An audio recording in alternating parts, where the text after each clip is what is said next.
Strong one के season 2 के episode 01 के साथ हाजिर हूँ। तो इस एपिसोड की शुरुआत में हमें म्यूरियम जो के बारे में बताया जाता है कि म्यूरियम कैसी जगह है। तो म्यूरियम एक ऐसी जगह है जहाँ पर मार्शल आर्टिस्ट जो है सिर्फ और सिर्फ वही सर्वाइव कर पाते हैं। सभी लोग एक दूसरे से फाइट करते रहते हैं अपने रिसोर्सेज के लिए, क्योंकि यहाँ पर भुखमरी है। सभी लोग एक दूसरे का खाना छीनने के लिए आपस में फाइट करते हैं। और ये सब कुछ कैसे क्रिएट हुआ? आपस में फाइट्स की वजह से, क्योंकि जो पावरफुल लोग थे वो एक दूसरे के साथ फाइट्स करते थे, जिसकी वजह से रिसोर्सेज की कमी हो जाती थी और ताकतवर लोग रिसोर्सेज ले जाते थे। यहाँ पर हमें सोमा की कहानी सुनाई जा रही है, जो सोमा नहीं असल में बाई रियोंग है। तो ये कहानी बाई रियोंग की है। तो अब मैं यहाँ पर फिलहाल के लिए इसे बाई रियोंग ही कहूंगा। तो हमारा बाई रियोंग कहता है कि मेरा बचपन तो सिर्फ ऐसे ही समझ लो जैसे कि वो हेल में गुजरा हो, क्योंकि मैं यहाँ पर अपने बहन भाइयों में सबसे ज्यादा कमजोर था। बड़ा होने की वजह से मुझे यहाँ पर ज्यादा काम करना पड़ता था। और यहाँ पर एक दिन एक बंदा आया और उस बंदे के सामने मेरे घर वालों ने मुझे बेच दिया। बंदा आकर उससे पूछता है, मुझे ये बताओ कि तुम्हारी उम्र कितनी है? तो वो उसे बताता है कि उसकी उम्र कितनी है। अब वो ये कमजोर सा बच्चा जो आपको दिखाई दे रहा है जो बाई रियोंग है। तो बाई रियोंग कहता है कि मुझे मेरी माँ ने यहाँ पर बेच दिया, वो भी सिर्फ और सिर्फ एक न्यांग सिल्वर के बदले में। न्यांग सिल्वर जो कि मेरी माँ और मेरे बहन भाइयों को पूरे एक साल के लिए खाना दे सकता था। तो मुझे लगता है कि मेरे लिए जितना बड़ा सेटिस्फाइंग बात थी कि मैं यहाँ पर अपने बहन भाई और अपनी माँ के काम आ सकूं। उस बंदे के साथ वहाँ पर से चल पड़ा, क्योंकि मैं अपनी माँ के ऊपर इल्जाम तो नहीं लगा सकता कि मेरी माँ ने यहाँ पर मुझे क्यों बेचा,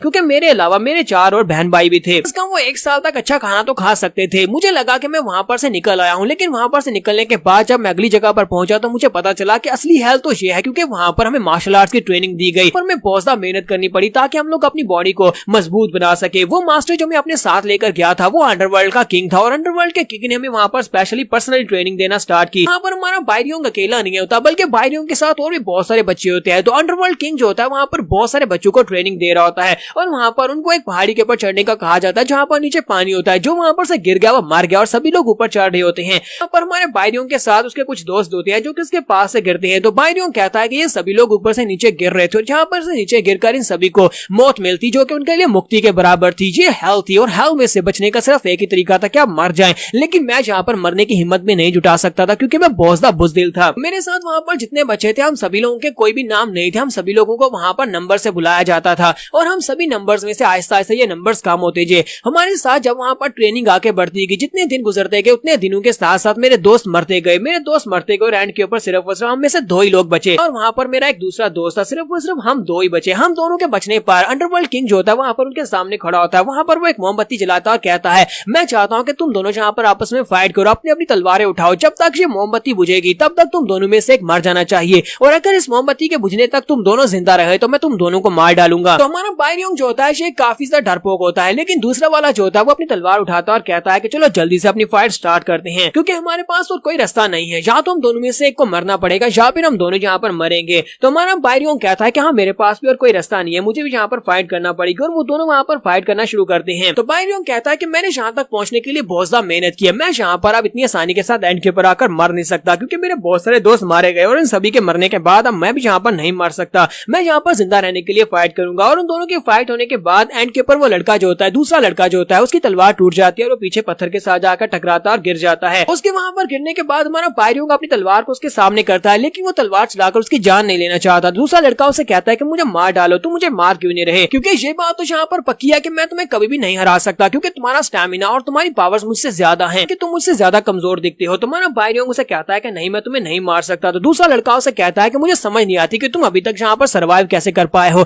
बाकी के सभी मारे गए, लेकिन सिर्फ और सिर्फ तुम और मैं यहाँ पर एंड पर बचे, और हम दोनों में सब यहाँ पर सिर्फ एक को जिंदा बचना है। अगर तुम्हारे अंदर इतनी हिम्मत नहीं है कि तुम यहाँ पर मुझे मार सको तो मुझे खुद ये करना होगा, क्योंकि हम दोनों यहाँ पर दोस्त हैं और मैं नहीं चाहता कि तुम यहाँ पर मरो। इसी वजह से मैं यहाँ पर खुद अपने आप को मारूंगा ताकि तुम यहाँ पर सर्वाइव कर सको। मैं चाहता हूँ कि तुम एंड को देखो। और इसी के साथ ही वो तलवार को पकड़कर अपनी गर्दन के ऊपर चला देता है और खुदकुशी कर लेता है। उसके मरने के साथ ही हमारा बाई रियोंग जो होता है वो यहाँ पर उस टेस्ट को पास कर लेता है, और बाकी के सभी बच्चों के मरने के बाद बाई रियोंग कहता है कि मैं यहाँ पर बच गया, लेकिन मुझे लगता है कि जैसे कि मैं अपने सभी दोस्तों की लाशों के ऊपर खड़ा हूँ। इस सारे के सारा किया धरा गोस्ट वैली वालों का है। तो नेक्स्ट सीन में गोस्ट वैली का दिखाया जाता है। तो हमारा बाई रियोंग जो होता है वहां पर से टेस्ट पास करने के बाद से गोस्ट वैली में लाया जाता है, जहां पर अंडरवर्ल्ड किंग जो होता है अपनी कुर्सी के ऊपर बैठा होता है। पर वीवी को भी दिखाते हैं। वीवी उस वक्त वहां के कैल्डर हुआ करती थी। तो वीवी उसे कहती है कि आज के बाद से हम तुम्हें यहाँ पर डार्क नाइट मून जो हमारी स्पेशल यूनिट है, जो के असैसिनेशन करती है, हम तुम्हें उसका चीफ बनाते हैं। इसी के साथ ही अंडरवर्ल्ड किंग जो होता है उसकी तलवार के ऊपर उसका नाम लिखता है और कहता है कि आज के बाद से तुम्हारा नाम बायरियोंग होगा। अंडरवर्ल्ड किंग उसे यहाँ पर एक तलवार देता है, उस तलवार को उसके पास फेंक देता है। तुम्हारा बायरियोंग जो है अब यहाँ पर स्पेशल यूनिट जिसे ये लोग असैसिनेट करने के लिए यूज करते हैं, यानी किसी को भी मरवाने के लिए स्पेशल यूनिट को यूज किया जाता है, वो उसका बन चुका है। तो नेक्स्ट में 5 साल के बाद का दिखाया जाता है। 5 साल के बाद हमारा बायरियोंग जो होता है याचा और अपने कुछ साथियों के साथ एक स्पेशल मिशन को पूरा करने के लिए जाता है। वो लोग जहाँ पर एक स्पेशल टारगेट को मारने के लिए आए होते हैं। तो जहाँ पर दरवाजे पर 2 गार्ड्स खड़े होते हैं, वो लोग बड़ी तेजी के साथ उनके पास से गुजर जाते हैं। एक गार्ड दूसरी तरफ देखता है और कहता है कि तुमने यहाँ पर कुछ देखा, कुछ नोटिस किया, यहाँ पर सभी क्या गुजर का गया? तो वो कहता है कि नहीं, मैंने कुछ भी नोटिस नहीं किया।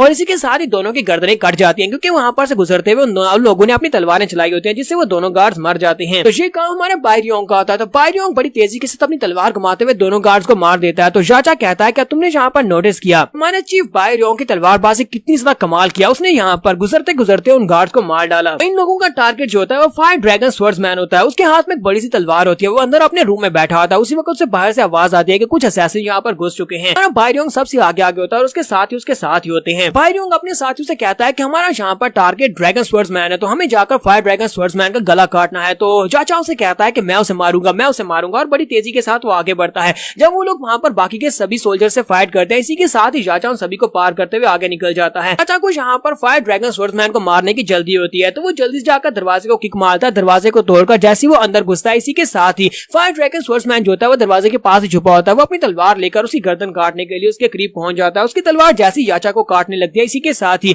हमारा बायरियोंग जो होता है उसके सेंटर में आ जाता है। वहां पर आकर उसके अटैक को ब्लॉक करते हुए साथ अपनी तलवार को उसकी बॉडी के अंदर दंसा देता है। तो यहीं पर बायरियोंग उसे कहता है कि याचा हम लोग असैसिन हैं और एक छोटी सी गलती जहाँ पर एक असैसिन की जान ले सकती है, तो तुम्हें यहाँ पर अपने ध्यान के अपने काम के ऊपर फोकस करना चाहिए। याचा इस बात से बिल्कुल भी खुश नहीं होता। याचा कहता है कि मैं यहाँ पर अपने चीफ के एक बाल को भी टच नहीं कर सकता, जितने स्किल्स मेरे पास है मैं पता नहीं कब जाकर अपने चीफ बायरियोंग के करीब पहुंच पाऊंगा, क्योंकि चीफ बायरियोंग वाकई में बहुत ज्यादा कमाल के हैं। यहाँ पर बायरियोंग के साथ उसके जो बाकी साथी आए होते हैं वो लोग अपनी तलवारों की तरफ देख रहे होते हैं और कहते हैं कि हमारी तलवारों के ऊपर तो यहाँ पर खून के दाग भी नहीं लग पाया, क्योंकि चीफ ने यहाँ पर खुद ही सभी लोगों को मार दिया, हमें यहाँ पर अपनी तलवारें भी निकालने का मौका नहीं मिला। तो यहाँ पर से नेक्स्ट सीन में फिर से घोस्ट वैली का दिखाया जाता है। घोस्ट वैली का सीन दिखाते हैं जहाँ पर अंडरवर्ल्ड किंग जो होता है वो काफी बुरी हालत में होता है। उसकी हालत काफी ज्यादा खराब होती है, क्योंकि उसे एक स्पेशल बीमारी होती है जिसका इलाज नहीं होता। अपने रूम में होता है, वीवी उसके पास आती है, उसे कहती है क्या मैं अंदर आ सकती हूँ? तो वो वहाँ पर खांस रहा होता है और उसे कहता है कि वीवी तुम अच्छी तरह से जानती हो कि मुझे एक ऐसी बीमारी है जिसका इलाज नहीं है। तुम्हें भी अच्छी तरह से पता है कि मैंने तुम्हें तब यहाँ पर एक्सेप्ट किया था अपनी घोस्ट वैली में, जब तुम्हें कोई भी यहाँ पर जिंदा नहीं देखना चाहता था,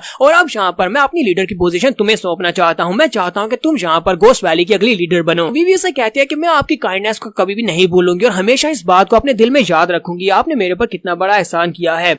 तो अंडरवर्ल्ड किंग उसे कहता है कि तुम्हें नहीं लगता कि यहाँ पर मेरे पास इतनी पावर है कि मैं पूरी दुनिया के ऊपर राज कर सकता हूँ, क्योंकि मैं अंडरवर्ल्ड किंग हूँ और मेरे पास बहुत ही पावरफुल लोग भी हैं, लेकिन मेरे पास यहाँ पर इस बीमारी से लड़ने की ताकत नहीं है। पता नहीं ये कौन सी बीमारी है जिसका इलाज भी नहीं है। तो वीवी उसे कहती है कि बीमारी तो बीमारी है, उसका इलाज अब यहाँ से मिलेगा। तो अंडरवर्ल्ड किंग उसे कहता है कि मैंने यहाँ पर एक उड़ती उड़ती खबर सुनी है, मैंने उस इमोर्टल हर्ब ऑफ इमोर्टैलिटी के बारे में सुना है, क्या तुमने उस फिनिक्स फ्रूट के बारे में सुना है? तो वीवी उसे कहती है कि हाँ मैंने भी उसके बारे में कुछ बातें सुनी है। तो अंडरवर्ल्ड किंग उसे कहता है कि हाँ मैंने उसके बारे में जो बातें सुनी है वो बातें वाकई में सच है। मैंने सुना है कि इस वक्त वो फिनिक्स फ्रूट जो है वो इस वक्त एवा पैलेस में है, एवा पैलेस वालों के पास वो है। अगर वो फ्रूट मुझे मिल जाए तो मुझे लगता है कि मैं अपनी बीमारी का इलाज कर सकता हूँ और उसके बाद हम पूरी दुनिया के ऊपर कब्जा करेंगे। और वो वीवी से कहता है कि अब क्योंकि तुम घोस्ट वैली की पहली हेड हो तो मैं यहाँ पर तुम्हें पहला काम देने वाला हूँ। मैं चाहता हूँ कि तुम यहाँ पर मेरे एहसान का बदला चुकाओ। मैं चाहता हूँ कि बैक बाय रियोंग बी को तुम मार डालो और उसके पास से इमोर्टैलिटी का फ्रूट लेकर मेरे पास आओ। तो वीवी वहाँ पर उसके ऑर्डर सुनने के बाद बाहर निकलती है और बाहर आने के बाद कहती है क्या तुमने सुना यहाँ पर हमारे दरमियान में क्या बात हुई? तुम्हारा बायरियोंग उसके पास आता और कहता है कि हाँ मैंने सुना। तो वीवी उसे कहती है कि तुम्हारे ऑर्डर ये है कि तुम अपनी टीम को वहाँ पर लेकर जाओ,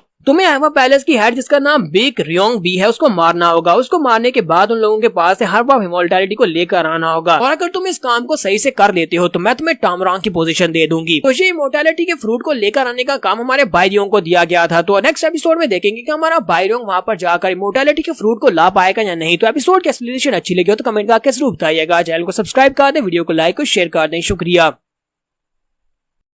तो गाइस कैसे हैं आप सब लोग। द स्ट्रॉन्ग वन के एपिसोड 02 के साथ हाजिर। तो लास्ट एपिसोड के एंड पे हमने देखा था अंडरवर्ल्ड किंग को एक बीमारी होती है। गोस्ट वैली का जो किंग होता है उसको एक बीमारी होती है और उस बीमारी का कोई इलाज नहीं होता। तो उसे लगता है कि वो एवा पैलेस में फ्रूट ऑफ इमोर्टैलिटी है, उसको खाने के बाद इमोर्टल हो सकता है, यानी कि उस बीमारी से बच सकता है। तो इसी वजह से वो वीवी से कहता है कि जाओ उस फ्रूट को मेरे लिए लेकर आओ। और वीवी आगे से जाकर डार्क मून नाइट का जो कैप्टन होता है यानी कि भाई रियोंग होता है, भाई रियोंग से कहते हैं कि तुम्हें पता है कि तुम्हें क्या करना है, कि तुम्हें जाकर एवा पैलेस की हेड रियोंग बी को मारना होगा जो कि बैकचुआ की मदर है। वहाँ पर से फ्रूट ऑफ इमोर्टैलिटी को लेकर आना होगा। तुम्हारा भाई रियोंग जहाँ पर उससे एक सवाल पूछता है, वो कहता है कि मैं तुमसे एक सवाल पूछना चाहता हूँ, मुझे ये बताओ कि बैक रियोंग बी को मारना क्या जरूरी है, क्या उसको मारे बिना यहाँ पर फ्रूट ऑफ इमोर्टैलिटी को नहीं लाया जा सकता। तो बीवी उसे कहती है कि नहीं, क्या तुम्हें लगता है कि तुम जहाँ पर रियोंग बी के जिंदा रहते हुए वहाँ पर से इमोर्टैलिटी का फ्रूट लाकर आ सकते हो? ऐसा बिल्कुल भी नहीं हो सकता। जब तक रियोंग भी जिंदा है तब तक कोई भी वहाँ पर से इमोर्टैलिटी के फ्रूट को नहीं ले सकता। इसलिए सबसे पहले तुम्हें वहाँ पर जाकर उसको मारना होगा और यहाँ पर तुम्हें इसके अलावा और कोई भी सवाल पूछने की इजाजत नहीं है। ये एक ऑर्डर है और तुम्हें इस ऑर्डर को फॉलो करना होगा। तो वो कहता है कि जैसा तुमने कहा बिल्कुल वैसा ही होगा। मैं जाकर रियोंग बी को मार डालूंगा और फ्रूट ऑफ इमोर्टैलिटी को लेकर वापस आऊंगा। इसके साथ ही वहाँ पर से चला जाता है और जाते हुए उसे कहता है कि मुझे टामरांग की पोजीशन बिल्कुल भी नहीं चाहिए। उसके जाने के बाद बीवी वहाँ पर सोच रही होती है, जरा देखो तो सही, मैं कब से इस लड़के को देख रही हूँ लेकिन ये लड़का कभी मेरी तरफ देखकर बात नहीं करता। आज भी यहाँ पर कितनी देर मुझसे इसने बात की लेकिन इसके बावजूद उसने मेरी तरफ देखा भी नहीं। ऐसे यहाँ से चला गया। तो माना जो भाई रियोंग होता है, भाई रियोंग अपने मिशन को पूरा करने के लिए निकल पड़ता है। एवा पैलेस के बाहर जो गाँव होता है वहाँ पर पहुंचता है। वहाँ पर पहुंचने के बाद वो सबसे पहले यहाँ पर स्पाइंग का काम करने वाला है और देखने वाला है कि एवा पैलेस में कितने लोग हैं, क्योंकि ये एक असैसिन है। तो असैसिन का काम होता है कि वहाँ पर जाकर पूरी सिचुएशन को एनालाइज करने का। और वहाँ पर इसे काफी सारे मार्शल आर्टिस्ट दिखाई देते हैं। तो वो कहता है कि लगता है कि फ्रूट ऑफ इमोर्टैलिटी के बारे में खबर फैल चुकी है, इसी वजह से काफी मार्शल आर्टिस्ट यहाँ पर आ चुके हैं। ऐसे वो चलते हुए जा रहा होता है। इसी के साथ साइड के ऊपर से एक लड़की की आवाज आती है। एक लड़की उसे कहती है कि प्लीज यहाँ पर आओ, हमारी मदद करो, हमारी कार का टायर जो है यहाँ पर मिट्टी के अंदर धंस चुका है, हम इसे यहाँ पर से धक्का देकर बाहर निकालना होगा। वहाँ पर किसी दूसरे बंदे की मदद कर रही होती है और साथ ही हमारे भाई रियोंग से कहती है कि यहाँ पर आकर मेरी मदद करो। लेकिन हमारा भाई रियोंग से कहता है कि नहीं, मुझे यहाँ पर तुम्हारी मदद करने का कोई शौक नहीं है, क्योंकि यहाँ पर इस सब के साथ मेरा कोई भी ताल्लुक नहीं है, तो फिर मैं यहाँ पर तुम्हारी मदद क्यों करूंगा। और इसी के साथ ही हमारा भाई रियोंग आगे बढ़ जाता है। जबकि वो लड़की कहती है ये क्या बात हुई, हालांकि ये लड़का दिखने में कितना ज्यादा हैंडसम है लेकिन इसके बावजूद ये बहुत ज्यादा खड़ूस है। देखो तो जरा, इसने ये मेरी मदद नहीं की, इसकी पर्सनैलिटी तो बहुत ज्यादा बुरी है। और यहाँ पर हमारा भाई रियोंग कहता है कि काश मैं उस दिन उस औरत से मिला ही नहीं होता, यानी कि इस लड़की से मिला ही नहीं होता। हमारा भाई रियोंग वहाँ पर से सामने एक होटल में चला जाता है। होटल में जाकर बैठकर बड़े आराम से अपना खाना खा रहा होता है। जब वहाँ पर बड़े आराम से खाना खा रहा था, इसी के साथ ही साइड के ऊपर कुछ गुंडे होते हैं, वहाँ पर लड़कियों को बुली करने की कोशिश कर रहे होते हैं। तो एक बंदा आगे बढ़ता है और कहता है कि तुम यहाँ पर कर क्या रही हो, क्या तुम यहाँ पर मेरे लिए वाइन नहीं डालोगी, चलो जल्दी से ग्लास में मेरे लिए वाइन डालो। और साथ ही वहाँ पर बैठ जाता है। वहाँ पर बैठ रहा था। इसी के साथ ही वो लड़की जिसका नाम सोचियोन है वहाँ पर पहुंच जाती है और वो वहाँ पर आने के बाद उसके नीचे जो कुर्सी होती है उसको किक मार के फेंक देती है, जिससे वो मोटा बंदा जो होता है वहीं पर नीचे गिर जाता है। उसके नीचे गिरने के बाद वो बहुत ज्यादा गुस्सा आ जाता है और कहता है कि तुम्हारी हिम्मत कैसे भी यहाँ पर ये सब कुछ करने की। तुम्हारी सोचियोन बड़ी आराम से उसके सामने खड़ी होती है, बड़े कॉन्फिडेंस के साथ उसे कहती है कि तुम्हारे कपड़ों को देखकर तो लगता है कि तुम यहाँ पर हीनान फैमिली से हो। हीनान फैमिली के होने के बावजूद तुम यहाँ पर इतनी ज्यादा घटिया हरकत कैसे कर सकते हो? तुम दिन दहाड़े यहाँ पर पीकर टल्ली हो चुके हो और यहाँ पर लड़कियों को हैरास कर रही हो। मैं यहाँ पर तुम्हें इसकी इजाजत बिल्कुल भी नहीं दूंगी। और हमारा भाई रियोंग वहीं पर बैठा होता है, वो जो सब कुछ देख रहा होता है। इसी के साथ ही सोचियोन की बात करने के बाद वहाँ पर कुछ और गार्ड्स होते हैं, वो जल्दी से अपनी तलवारें निकालते हैं और कहते हैं कि लगता है कि तुम्हें यहाँ से चला जाना चाहिए। तो वो गुंडा कहता है कि हाँ ठीक है, मुझे लगता है कि मुझसे गलती होगी, मैं जा रहा हूँ, मैं अभी यहाँ से जा रहा हूँ। और वो अपने साथी को लेकर वहाँ से भागकर चला जाता है। उसके चले जाने के बाद हमारी जो सोचियोन होती है वो फिर से साइड के ऊपर देखते हैं तो उसे वहाँ पर हमारा भाई रियोंग दिखाई देता है। तो वो उसके पास आती है, टेबल पर हाथ मारती है और कहती है तुम्हें देखकर लगता है कि तुम काफी ज्यादा स्ट्रॉन्ग और तुम्हें देखकर लगता है कि तुम उसकी मदद कर सकते थे, लेकिन इसके बावजूद तुमने उसकी मदद क्यों नहीं की? तुम्हारा भाई रियोंग उसे कहता है कि मेरा उस लड़की से कोई ताल्लुक नहीं, तो फिर मैं यहाँ पर बीच में अपनी टांग क्यों उड़ाता? सोचियोन कहते हैं कि ये बंदा तो बहुत ज्यादा घटिया निकला, मुझे लगा था कि सिर्फ और सिर्फ एक ही बार इसने मेरे साथ इस तरह से बात की है, लेकिन ये दोबारा से उसी तरह से बात कर रहा है जैसे इसे इस बात से कोई फर्क नहीं पड़ता। तो सोचियोन जैसे वहाँ पर से बाहर की तरफ जा रही होती है, वहाँ पर कुछ और लोगों को दिखाते हैं। वो लोग सोचियोन को देखकर वहाँ पर हंसना शुरू कर देते हैं। यहीं पर से बाहर का सीन दिखाते हैं जहाँ पर एक छोटी लड़की रो रही होती है। वहाँ पर एक छोटी चिड़िया जो होती है वो नीचे गिरी पड़ी होती है और वो लड़की जो होती है उस चिड़िया को देखकर रो रही होती है, क्योंकि उस चिड़िया के बच्चे का जो पाँव होता है वो टूट चुका होता है। तो हमारी सोचियोन उसके पाँव के ऊपर पट्टी करती है और साथ ही उसे उठाकर कहती है मैं इसे ऊपर रख देती हूँ। तो वहाँ पर नीचे एक टेबल रखती है और उस चिड़िया के घोंसले के ऊपर जो कि छत के ऊपर होता है उसे उसके अंदर रखने की कोशिश कर रही होती है। वो सभी बच्चे वहीं पर खड़े होते हैं और उसे देख रहे होते हैं, उसे चीयर कर रहे होते हैं। माना भाई रियोंग भी वहीं पर से गुजर कर जा रहा था। भाई रियोंग कहता है कि जरा देखो तो सही, आज ये लड़की क्या करना चाहती है, ये हर किसी की मदद करना चाहती है, क्या इसे लगता है कि ये हर किसी की मदद कर सकती है? मुझे तो लगा था कि ये सिर्फ और सिर्फ बेवकूफ है, लेकिन अब मुझे लगता है कि ये बहुत बड़ी बेवकूफ है। सोचियोन कहते हैं कि मेरी मॉम ने मुझे बाहर जाकर अपने मार्शल आर्ट्स के स्किल्स को यूज करने से मना किया है, इसी वजह से मैं जहाँ पर अपने मार्शल आर्ट्स के स्किल्स को यूज नहीं कर सकती और बिना मार्शल आर्ट्स के स्किल से मैं इस छोटे से चिड़िया के बच्चे को भी इसके घोंसले में नहीं रख पा रही। और इसी के साथ ही वहाँ पर नीचे गिर जाती है। तो वहाँ पर नीचे गिर जाती है। हमारा भाई रियोंग अभी भी उसी की तरफ तरफ ही देख रहा था। तो नीचे गिरने के बाद वो चिड़िया का बच्चा जो होता है वहीं पर नीचे फुदक रहा होता है। इसी के साथ ही कोई वहां पर आता है और आकर उस चिड़िया के बच्चे के ऊपर पाँव रखकर उसको वहीं पर पाँव के नीचे मार देता है। सोचियोन इस बात से बहुत ज्यादा गुस्सा होती है, चिढ़ाकर उसे कहती है कि घटिया इंसान, तुम्हारी हिम्मत कैसे हुई यहाँ पर एक चिड़िया के बच्चे को मारने की, ये तुम कर क्या रहे हो। ये वही बाहर वाले गुंडे होते हैं जो कि उसे देखकर हंस रहे थे। तो वहाँ पर उसके सामने पहुंच जाते हैं और उसे कहते हैं कि तुम्हारे कपड़ों को देखकर और तुम्हारी शक्ल को देखकर लगता है कि तुम अहवा पैलेस से हो। हमें बस इतना बता दो, क्या तुम यहाँ पर फ्रूट ऑफ इमॉर्टैलिटी के बारे में कुछ जानती हो या नहीं? अगर नहीं जानती तो फिर तब भी तुम यहाँ पर मरोगी, और अगर जानती हो तब तुम यहाँ पर बहुत ही आसानी से मरोगी। तो सोचिए उनको यहाँ पर समझ आ जाती है कि ये लोग यहाँ पर हब ऑफ इमॉर्टैलिटी के लिए आए हैं। तो वो उसे कहती है कि तुम्हें नहीं लगता कि तुम्हें यहाँ पर पहले मुझसे माफी मांगनी चाहिए उस चिड़िया के बच्चे को मारने की वजह से। और साथ ही वो अंदर से सोच रहे होते हैं कि अब मैं यहाँ पर क्या करूँ, क्या मैं यहाँ पर अपनी मार्शल आर्ट के स्किल्स को यूज करूँ, लेकिन मैं यहाँ पर खड़ी नहीं हो पाऊंगी। गिरने की वजह से मेरे पाँव में मोच आ गया, जिसकी वजह से मेरा पाँव सूज चुका है। तो उसके सामने जो बंदा खड़ा होता है वो उसे कहता है कि तुम्हें लगता है कि मैं यहाँ पर तुमसे माफी मांगूंगा? क्या लगता है कि तुम यहाँ पर मुझे पहचान नहीं पा रही कि मैं कौन हूँ? तुम्हें यहाँ पर मेरे बारे में पता होता कि मैं कौन हूँ तो फिर तुम यहाँ पर मेरे सामने इस तरह बिहेव नहीं करती। तुम्हारा बाइडियोंग कहता है कि मेरा इस सबसे कोई भी ताल्लुक नहीं है। वो ये देखने के बाद पीछे की तरफ मुड़ जाता है और कहता है कि सबसे मेरा क्या ही ताल्लुक हो सकता है, मैं यहाँ से चला जाता हूँ, क्योंकि वो लड़की अगर जिंदा रहती है तो मुझे इस बात से फर्क नहीं पड़ता, अगर मरती है तब भी फर्क नहीं पड़ता। तो इसी के साथ ही वो बंदा जो था अपनी तलवार निकालता और उस तलवार को चला देता और कहता है कि मैं गोस्ट वैली का एक असैसिन हूँ, मेरा नाम टामरांग है। टामरांग क्लैन का एक बंदा होता है और वो अपनी तलवार को घुमाते हुए जैसे उसके ऊपर अटैक करता है, इसी के साथ उसकी तलवार वहीं पर रुक जाती है, क्योंकि हमारा बाइडियोंग वहाँ पर नीचे पहुंच जाता है। वो अपनी तलवार के साथ उसके अटैक को ब्लॉक करता है। ये देखकर सोचियोन और वो सभी लोग भी काफी ज्यादा हैरान हो जाते हैं। तुम्हारा बाइडियोंग कहता है तुमने कहा कि तुम टामरांग हो। साथ ही हमारा बाइडियोंग जो होता है सोचियोन की तरफ देखता और कहता है कि मुझे लगता है कि तुम्हारे पास से मुझे बेवकूफी का कीड़ा लग गया है, क्योंकि तुम यहाँ पर सभी की मदद करते हो और इसी वजह से अब मुझे भी यहाँ पर तुम्हारी मदद करनी पड़ रही है। बाइडियोंग वहाँ पर उन सभी लोगों की तरफ दोबारा देखता है और गुस्से के साथ उन सभी से कहता है कि यहाँ से दफा हो जाओ। जब वो अपनी पावर्स को रिलीज करता है तो उसके प्रेशर की वजह से वो सभी लोग बहुत ज्यादा घबरा जाते हैं और कहते हैं कि ये लड़का तो एक मार्शल आर्टिस्ट है, हम लोग इसका मुकाबला बिल्कुल भी नहीं कर पाएंगे, क्योंकि इसके सिर्फ और सिर्फ घूर कर देखने की वजह से हमारी सांसें बंद हो रही हैं, चलो यहाँ से निकल जाते हैं। और वो सभी लोग वहाँ से भाग जाते हैं। उन सभी के वहाँ से भाग जाने के बाद सोचियोन हमारे बाइडियोंग से कहती है तो तुम एक मार्शल आर्टिस्ट हो। तुम्हारा बाइडियोंग से कहता है कि तुम भी तो एक मार्शल आर्टिस्ट हो, लेकिन तुम यहाँ पर नौटंकी कर रहे हो कि तुम्हें मार्शल आर्ट्स के बारे में कुछ भी नहीं पता। अब मुझे लगता है कि तुम्हें यहाँ पर दोबारा से अपनी मार्शल आर्ट्स को यूज करना चाहिए, क्योंकि यहाँ पर इस जगह के ऊपर जिंदा रहना बहुत ज्यादा मुश्किल है, और अगर तुम यहाँ पर इसी तरह केयरलेस रहोगी तो फिर यहाँ पर किसी के हाथों से मारी जाओगी। अब मैं यहाँ से जा रहा हूँ। तो जैसे वहाँ से जाने लगता है तो उसी के साथ सोचियोन उठकर खड़ी हो जाती है और कहती है अगर तुम यहाँ पर ज्यादा बिजी नहीं हो तो क्या तुम यहाँ पर मेरी मदद कर सकते हो, क्योंकि मैं चल नहीं सकती। बाइडियोंग से कहता है कि मैं यहाँ पर तुम्हारी मदद क्यों करूंगा, तुम खुद अपनी मदद करो। इसी के साथ ही सोचियोन नीचे गिर जाती है। तुम्हारा बाइडियोंग से कहता है कि अच्छा ठीक है मैं तुम्हारी मदद कर देता हूँ। तो वो उठकर उसके पास आता है। जब वो उसके पास आता है तो उसे कहता है कि लड़की तुम वाकई में बहुत ज्यादा बुरी हो। तुम्हारा बाइडियोंग से उठाता है और केव के अंदर ले जाता है। उस केव के अंदर रात के वक्त वो उससे पूछता है मुझे ये बताओ कि तुम अपनी मार्शल आर्ट्स की टेक्निक्स को क्यों नहीं यूज कर रही थी। तो वो कहती है कि मेरे पास कोई स्पेशल रीजंस तो नहीं है कि मैं यहाँ पर क्यों अपनी मार्शल आर्ट्स को यूज नहीं कर रही थी, क्योंकि मेरे पास जो मार्शल आर्ट्स के स्किल्स हैं मुझे लगता है कि वो यहाँ पर इतने बेहतर नहीं है, इसी वजह से मैं यूज नहीं कर रही थी। तो सोचियोन उनसे कहती है कि मैं यहाँ पर तुम्हें थैंक यू बोलना चाहती हूँ, तुमने यहाँ पर मेरी जान बचा दी है, तुम्हारी वजह से मेरी जान बची है, तो इसी वजह से तुम्हारा बहुत बहुत शुक्रिया। तुम्हारा सोमा इसी के साथ जल्दी से उसके सामने आकर खड़ा हो जाता है। तो वो बहुत ज्यादा घबरा जाती है और कहती है कि ये क्या तुम मेरे पास क्यों आ रहे हो, तुम मुझसे क्या चाहते हो। यहाँ पर हम लोग अपनी एपिसोड 02 का एंड करेंगे। नेक्स्ट एपिसोड में हम लोग इस लव स्टोरी को आगे बढ़ाएंगे। तो एपिसोड की एक्सप्लेनेशन अच्छी लगी हो तो कमेंट करके जरूर बताइएगा। चैनल को सब्सक्राइब कर दे, वीडियो को लाइक और शेयर कर दें। शुक्रिया। तो लास्ट एपिसोड के एंड पे हमने देखा था कि हमारा बाइडियोंग जो होता है वो अपने साथ सोचियोन को उठाता है और उसे केव के अंदर ले जाता है। वहां पर ले जाने के बाद वो रात के वक्त उसकी तरफ आगे बढ़ता है। तो वो काफी ज्यादा घबरा जाती है और कहती है कि तुम मेरे से क्या चाहते हो, तुम आगे क्यों बढ़ रहे हो। तो हमारा बाइडियोंग जो होता है उसके पाँव की तरफ देख रहा होता है और कहता है कि इसकी चोट काफी ज्यादा बुरी है, क्योंकि इसके लिगामेंट्स जो है वो काफी बुरी तरह से रप्चर हुए हैं। यहाँ पर इसको सही नहीं किया गया, इसको ठीक नहीं किया गया, इसका ट्रीटमेंट नहीं किया गया, तो इसकी जो ब्लड वेसल्स हैं वो क्लॉट हो जाएंगे और इसका पाँव जो है वो काटना पड़ेगा। तो हमारा बाइडियोंग उसे कहता है कि अगर तुम्हारे पाँव की यानी एंकल को भी ठीक नहीं किया गया तो फिर तुम्हारा पाँव काटा जा सकता है, यानी कि इसको काटना पड़ेगा।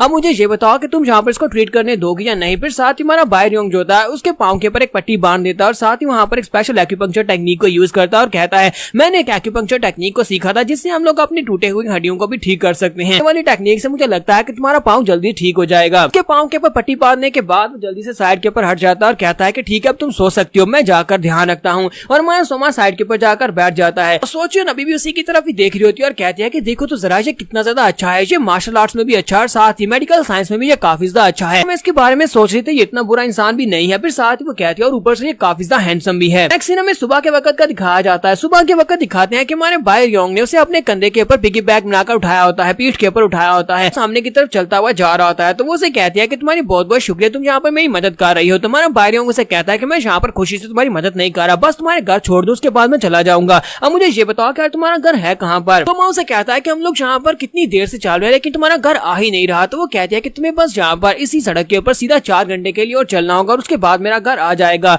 तो हमारा सोमा उसे कहता है कि अच्छा मुझे ये तो बताओ कि तुम्हारा पाँव कैसा है, जरा देखो तो सही, कहीं तुम्हारा पाँव ठीक हो गया और तुम चलने लायक हो गई हो तो फिर नीचे उतरो और चलो। तो वो कहती है नहीं नहीं मेरा पाँव अभी ठीक नहीं है। साथ ही वो अपने पाँव की तरफ देख रही होती है कि उसका पाँव बिल्कुल ठीक हो चुका होता है, लेकिन वो बाई रियोंग की कमर के ऊपर से नहीं उतरना चाहती। इसी वजह से उसे कहते हैं कि मेरा पाँव बिल्कुल भी ठीक नहीं है, ये बहुत ज्यादा दर्द कर रहा है, तो तुम इसी तरह चलते रहो। बाई रियोंग फिर से पूछता है मुझे ये बताओ कि कितना रह गया है। तो वो कहते हैं कि बस यहाँ पर वो थोड़ा सा रह गया, बहुत ही जल्दी हम लोग वहाँ पर पहुंचने वाले हैं। बाई रियोंग एक जगह के ऊपर जाकर रुक जाता है और कहता है कि मिस मुझे लगता है कि तुम यहाँ पर मुझसे झूठ बोल रही हो, जरा पर सच्ची बताओ कि वाकई में यहाँ पर तुम्हारा कोई घर है भी या नहीं। तो सोचियोन उसे कहती है कि वहाँ पर सामने देखो मेरा घर आ गया, मैं इसे देख सकती हूँ। बाई रियोंग कहता है क्या ये तुम्हारा घर है। तो वो सामने देखता है उसके ऊपर एहवा पैलेस लिखा होता है, तो वो एहवा पैलेस में ही रहती है। तुम्हारा सोमा नहीं सॉरी बाई रियोंग कहता है तो एहवा पैलेस है, क्या तुम एहवा पैलेस में रहती हो। तो वो उसे कहती है कि हाँ मैं एहवा पैलेस में ही रहती हूँ, क्या इस बात से कोई मसला है, क्या तुम्हें इस बात से मसला है कि मैं एहवा पैलेस में रहती हूँ। इसी के साथ ही वो जंप करते हुए नीचे उतर आती है। जब वो नीचे उतरती है तो उसी वक्त लड़कियां भागती हुई उसके पास आती है और कहती है कि हमारी यंग लेडी आप कहाँ पर चली गई थी, हम लोग बहुत ज्यादा परेशान हो गए थे, हमारी मिस्ट्रेस भी बहुत ज्यादा परेशान हो गई थी। तो कहते हैं कि प्लीज मुझे माफ करना, मैं थोड़ी सी लेट हो गई। रियोंग जब वहाँ पर सुनता है कि ये इस यंग लेडी कह रही है तो वो कहती है कि इसका मतलब यह है कि ये एहवा पैलेस की सेकंड मिस है। तो सोचियो हमारे बाई रियोंग से कहते हैं कि मुझे ये बताओ कि मैं यहाँ पर तुम्हारी इस काइंडनेस का बदला कैसे चुकाऊं, मैं तुम्हारे इस एहसान का बदला कैसे चुकाऊंगी। तो हमारा बाई रियोंग से कहता है कि नहीं तुम्हें यहाँ पर एहसान का बदला चुकाने की जरूरत नहीं है, बस ठीक है मैं यहाँ से जा रहा हूँ। और साथ ही वो कहता है कि मुझे इस पैलेस के बारे में ये बताया गया है कि मेरा टारगेट बैक रियोंग बी है और उसकी 2 बेटियां हैं, एक का नाम बैक चुआ है और बड़ी वाली का नाम बैक सोचियोन है। तो सोचियोन अभी भी उसे कह रही होती है कि प्लीज मेरे साथ अंदर आओ, मैं तुम्हें यहाँ पर एक कप कॉफी पिला सकती हूँ या फिर तुम्हें यहाँ पर पानी पिला सकती हूँ, मेरे साथ तो आ जाओ। तो वो कहता है नहीं नहीं मैं यहाँ पर ये सब कुछ नहीं कर सकता, मुझे यहाँ से जाना है क्योंकि मुझे काफी ज्यादा जल्दी। और साथ ही वो सोच रहा था है कि मैं यहाँ पर डार्क मून 9 का कैप्टन हूँ और मैं कैप्टन होने के नाते, एक असैसिन होने के नाते यहाँ पर किसी लड़की के प्यार में कैसे पड़ सकता हूँ, क्योंकि असल में यहाँ पर बाई रियोंग के दिल में भी कुछ हो रहा होता है। वो वहाँ पर से सामने की तरफ चला जाता है। तो इसी के साथ ही हमारी सोचियोन काफी ज्यादा उदास हो जाती है और कहती है कि हालांकि ये काफी ज्यादा हैंडसम दिखता है लेकिन इसके बावजूद मेरे किसी भी काम का नहीं है क्योंकि ये मेरी बात सुन ही नहीं रहा, ऊपर से मुझे इसके नाम के बारे में भी नहीं पता, कम से कम मुझे इसका नाम ही पूछ लेना चाहिए था। तो इसी के साथ एक नौकरानी से कहती है कि यंग लेडी प्लीज जल्दी से अंदर आ जाए, मिस्ट्रेस इस वक्त आपका इंतजार कर रही है। बाई रियोंग जब वहाँ पर चलता हुआ जा रहा था इसी के साथ ही वहीं पर रुक जाता है और कहता है कि जरा रुको, मुझे यहाँ पर अपना दिमाग इस्तेमाल करना होगा। ये वाकई में सेकंड यंग लेडी है तो इसका मतलब यह है कि मैं इसको यूज करते हुए अंदर जा सकता हूँ। अगर मैं अंदर जा सकता हूँ तो अंदर जाकर मैं सभी के सभी गार्ड्स को देख सकता हूँ कि अंदर कितने गार्ड्स हैं, कितने ज्यादा लोग हैं जो कि यहाँ पर इस जगह को प्रोटेक्ट कर रहे हैं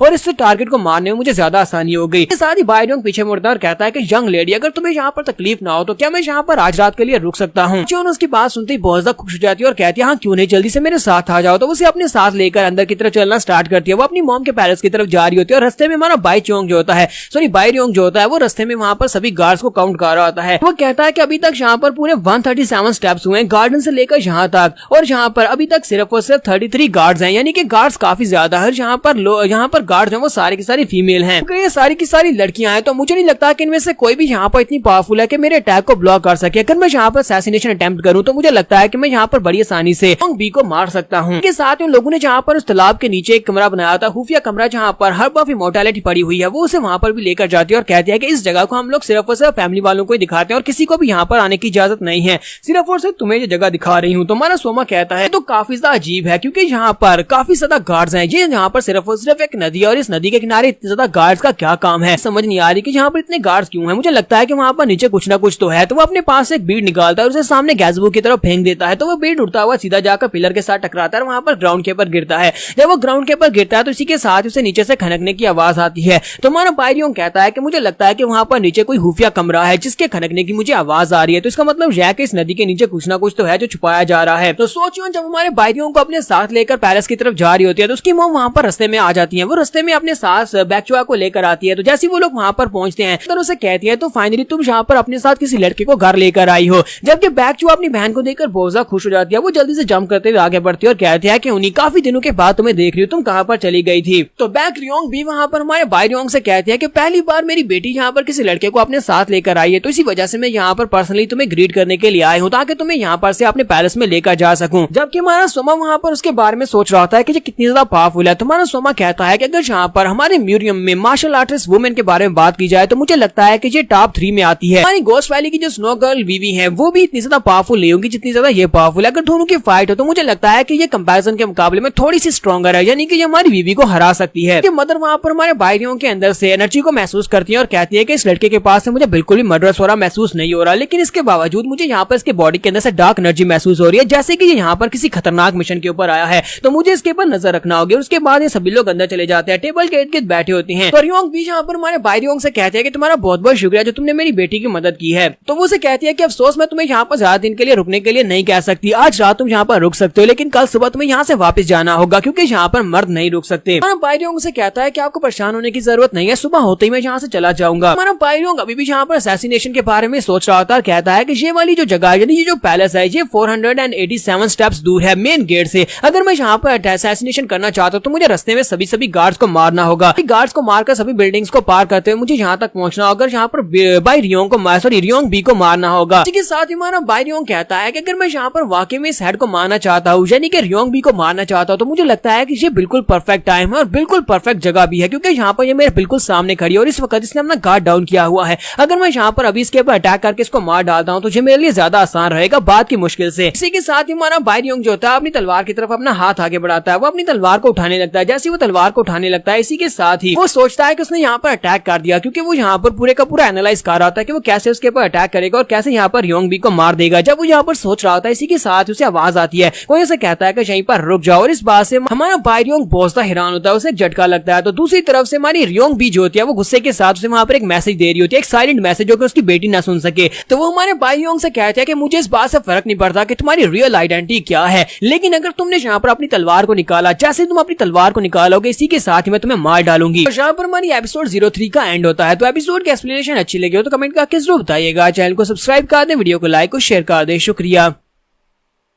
तो लास्ट एपिसोड के एंड पे हमने देखा था कि जहाँ पर भाई रियोंग जो होता अपनी तलवार को उठाकर वहाँ पर रियोंग बी को मारने की कोशिश करने लगा होता, लेकिन उससे पहले रियोंग बी जो होती है उसे वहाँ पर धमकी देती है और कहते हैं कि अगर तुमने अपनी तलवार को उठाया तो मैं तुम्हें यहीं पर मार डालूंगी। तो हमारा भाई रियोंग कहता है कि मुझे समझ नहीं आ रही कि इसने यहाँ पर इसे डिटेक्ट कैसे कर लिया, क्योंकि मैंने यहाँ पर अपने मर्डर सोरा को बहुत ही अंदर तक छुपा कर रखा हुआ है, लेकिन इसने यहाँ पर बड़ी आसानी के साथ मेरे मर्डर सोरा को पहचान लिया। इसका मतलब यह है कि मैंने यहाँ पर एक बहुत बड़ी गलती कर दी, मैं यहाँ पर इसे इतनी आसानी से नहीं मार पाऊंगा। तो वो अपनी तलवार उठाता है, साथ उठकर खड़ा हो जाता है और उसे कहता है अगर यहाँ पर मुझे माफ करे तो मैं जाकर सोना चाहता हूँ, क्योंकि मैं काफी ज्यादा थका हुआ हूँ। आज पूरा दिन आपकी बेटी को कमर पर उठाकर मैं थक गया हूँ। इसके साथ ही हमारा भाई रियोंग वहाँ पर से वापस की तरफ मुड़ जाता है, अपने रूम की तरफ चला जाता है, जबकि उसकी बेटी सोचियोन उसे कहते हैं कि ये बंदा वाकई में बहुत ज्यादा बोरिंग है। उसकी मॉम यहाँ पर सोच रही होती है कि मुझे समझ नहीं आ रही कि इस लड़के ने यहाँ पर मुझे भी काफी ज्यादा हैरान कर दिया है, क्या इसने वाकई में मेरे मैसेज को सुना नहीं जब मैंने इससे बात की, यानी कि इसे मैंने धमकी दी, क्या इसने मेरी धमकी को सुना नहीं। अब फिर इसने मेरी धमकी को सुना है और इसके बावजूद यहाँ पर नौटंकी कर रहा है कि इसने उसको सुना नहीं। तो भाई रियोंग के वहाँ पर चले जाने के बाद उसकी मॉम से कहती है सोचियोन मुझे ये बताओ क्या तुम इस लड़के को पसंद करती हो। तो सोचियोन कहती है कि मॉम ये क्या बात कर रही है, फिर साथ में शर्माना शुरू कर देती है और कहते हैं कि मैं इस बारे में श्योर नहीं हूँ, लेकिन ये लड़का काफी ज्यादा हैंडसम है तो आप जैसा कह सकती हैं कि मैं इसे पसंद कर सकती हूँ। भाई रियोंग जो था अपने रूम में जाकर बैठ जाता है। अपने रूम में बैठने के बाद वो कहता है कि एक बंदा छत के ऊपर है, 2 बंदे बाहर है और इसके अलावा 3 बंदे झाड़ियों में छुपे हुए हैं। इसके अलावा 4 लोग ऐसे हैं जो कि मेन बिल्डिंग के रास्ते में है, यानी कि 4 गार्ड्स वहाँ पर रास्ते में खड़े हैं जो रास्ता रियोंग बी के पैलेस की तरफ जाता है। रात के 12 बज चुके हैं लेकिन अभी भी रियोंग बी जाग रही है। मुझे लगता है कि वो जानबूझकर जाग रही है ताकि वो यहाँ पर मेरे पर नजर रख सके। वो भी अपनी बेटी से बात कर रही है लेकिन असल में उसकी नजर मेरे ऊपर है, इसी वजह से उसने गार्ड्स को यहाँ पर मेरे घर के बाहर छोड़ा हुआ है। तो भाई रियोंग कहता है कि मैं यहाँ पर क्या करूँ, क्या मैं उसके सोने का इंतजार करूँ या फिर अभी उसके ऊपर अटैक करूँ। फिर साथ ही वो कहता है कि मुझे लगता है कि मुझे अभी अटैक करना चाहिए, क्योंकि इस वक्त वो अपनी बेटी के साथ है और अपनी बेटी के सामने वो ज्यादा मार्शल आर्ट को यूज नहीं कर पाएगी। अगर मैंने यहाँ पर उस बेटी को बंदी बना लिया तो फिर यहाँ पर उसको मारना मेरे लिए ज्यादा आसान हो जाएगा।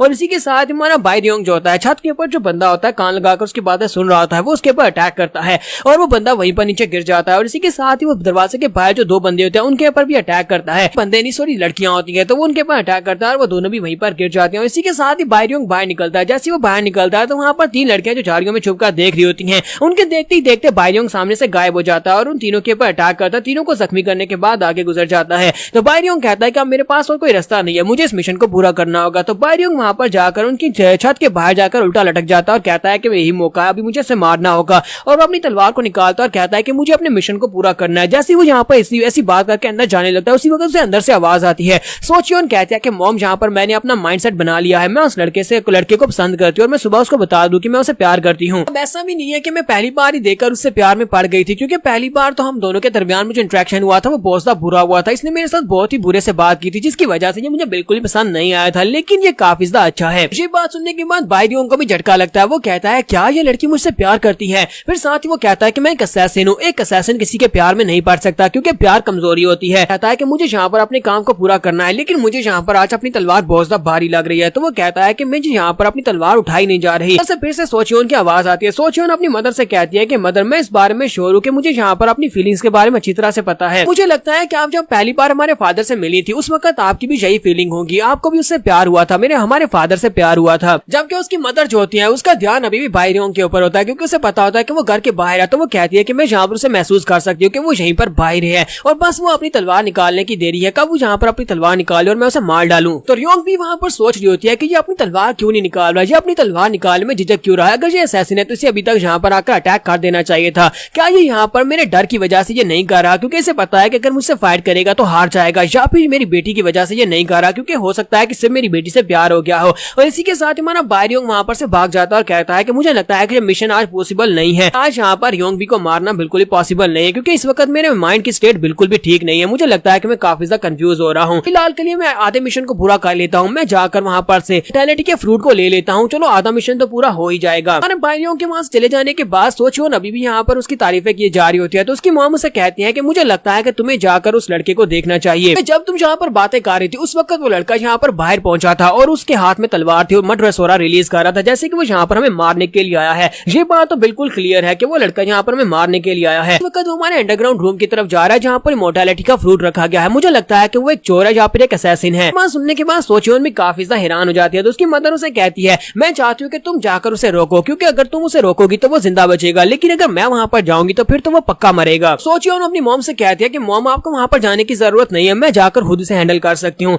और इसी के साथ ही वो जल्दी से भागती हुई अपनी उस लेक की तरफ जाती है जहाँ पर उन लोगों ने सीक्रेट रूम बनाया हुआ है। तो रास्ते में जाते हुए उसे वहाँ पर अपनी गार्ड दिखाई देती है। बायरियों के घर के बाहर तैनात थी, वो सारी की सारी वहाँ पर बुरी हालत में जख्मी हालत में पड़ी होती है, लेकिन उनमें से कोई मरी नहीं होती। तो वो कहते हैं चलो शुक्र है कि उसने किसी की जान नहीं ली, इन सभी को जानबूझकर उसने ऐसी जगह पर मारा है जहाँ पर ये जान से ना मरे। इसके साथ ही वो कहते हैं कुछ ऐसा मत कर देना जिसको रिवर्स ना किया जा सके और वो बड़ी तेजी के साथ भागती हुई लेक की तरफ जाती है। तो गैज़ीबू का सीन दिखाते हैं जहाँ पर हमारा जो बायरियोंग जो होता है, बायरियोंग वहाँ पर से पत्थर को हटाता है, वहाँ पर नीचे सीक्रेट डोर होता है। तो वो कहता है कि यहाँ पर तो वाकई में एक सीक्रेट रूम है। वो अंदर जाने लगता है। इसी वक्त चियोन वहाँ पर पहुंच जाती है और उसे कहती है कि यहीं पर रुक जाओ कि अगर तुम वहाँ पर अंदर जाना चाहते हो तो अंदर जाने से पहले तुम्हें यहाँ पर मुझे मारना होगा, अगर तुम मुझे मार दोगे तभी तुम अंदर जा पाओगे। बायरियोंग उसे कहता है कि तुम्हें लगता है कि मैं यहाँ पर जान से नहीं मार सकता, कि हम दोनों एक दूसरे को थोड़ा सा जानते हैं, क्या तुम्हें लगता है कि सिर्फ और सिर्फ थोड़ा सा जानने की वजह से मैं तुम्हें जान से नहीं मारूंगा। मैं एक असैसिन और एक असैसिन हमेशा एक असैसिन ही रहता है। तब के सोचियोन उसे कहते हैं कि मुझे मार कर दिखाओ, अगर तुम्हें लगता है कि तुम मुझे मार सकते हो तो फिर मुझे मार कर दिखाओ। और इसी के साथ ही सोचियोन उसके ऊपर अटैक करने के लिए आगे बढ़ती है और कहती है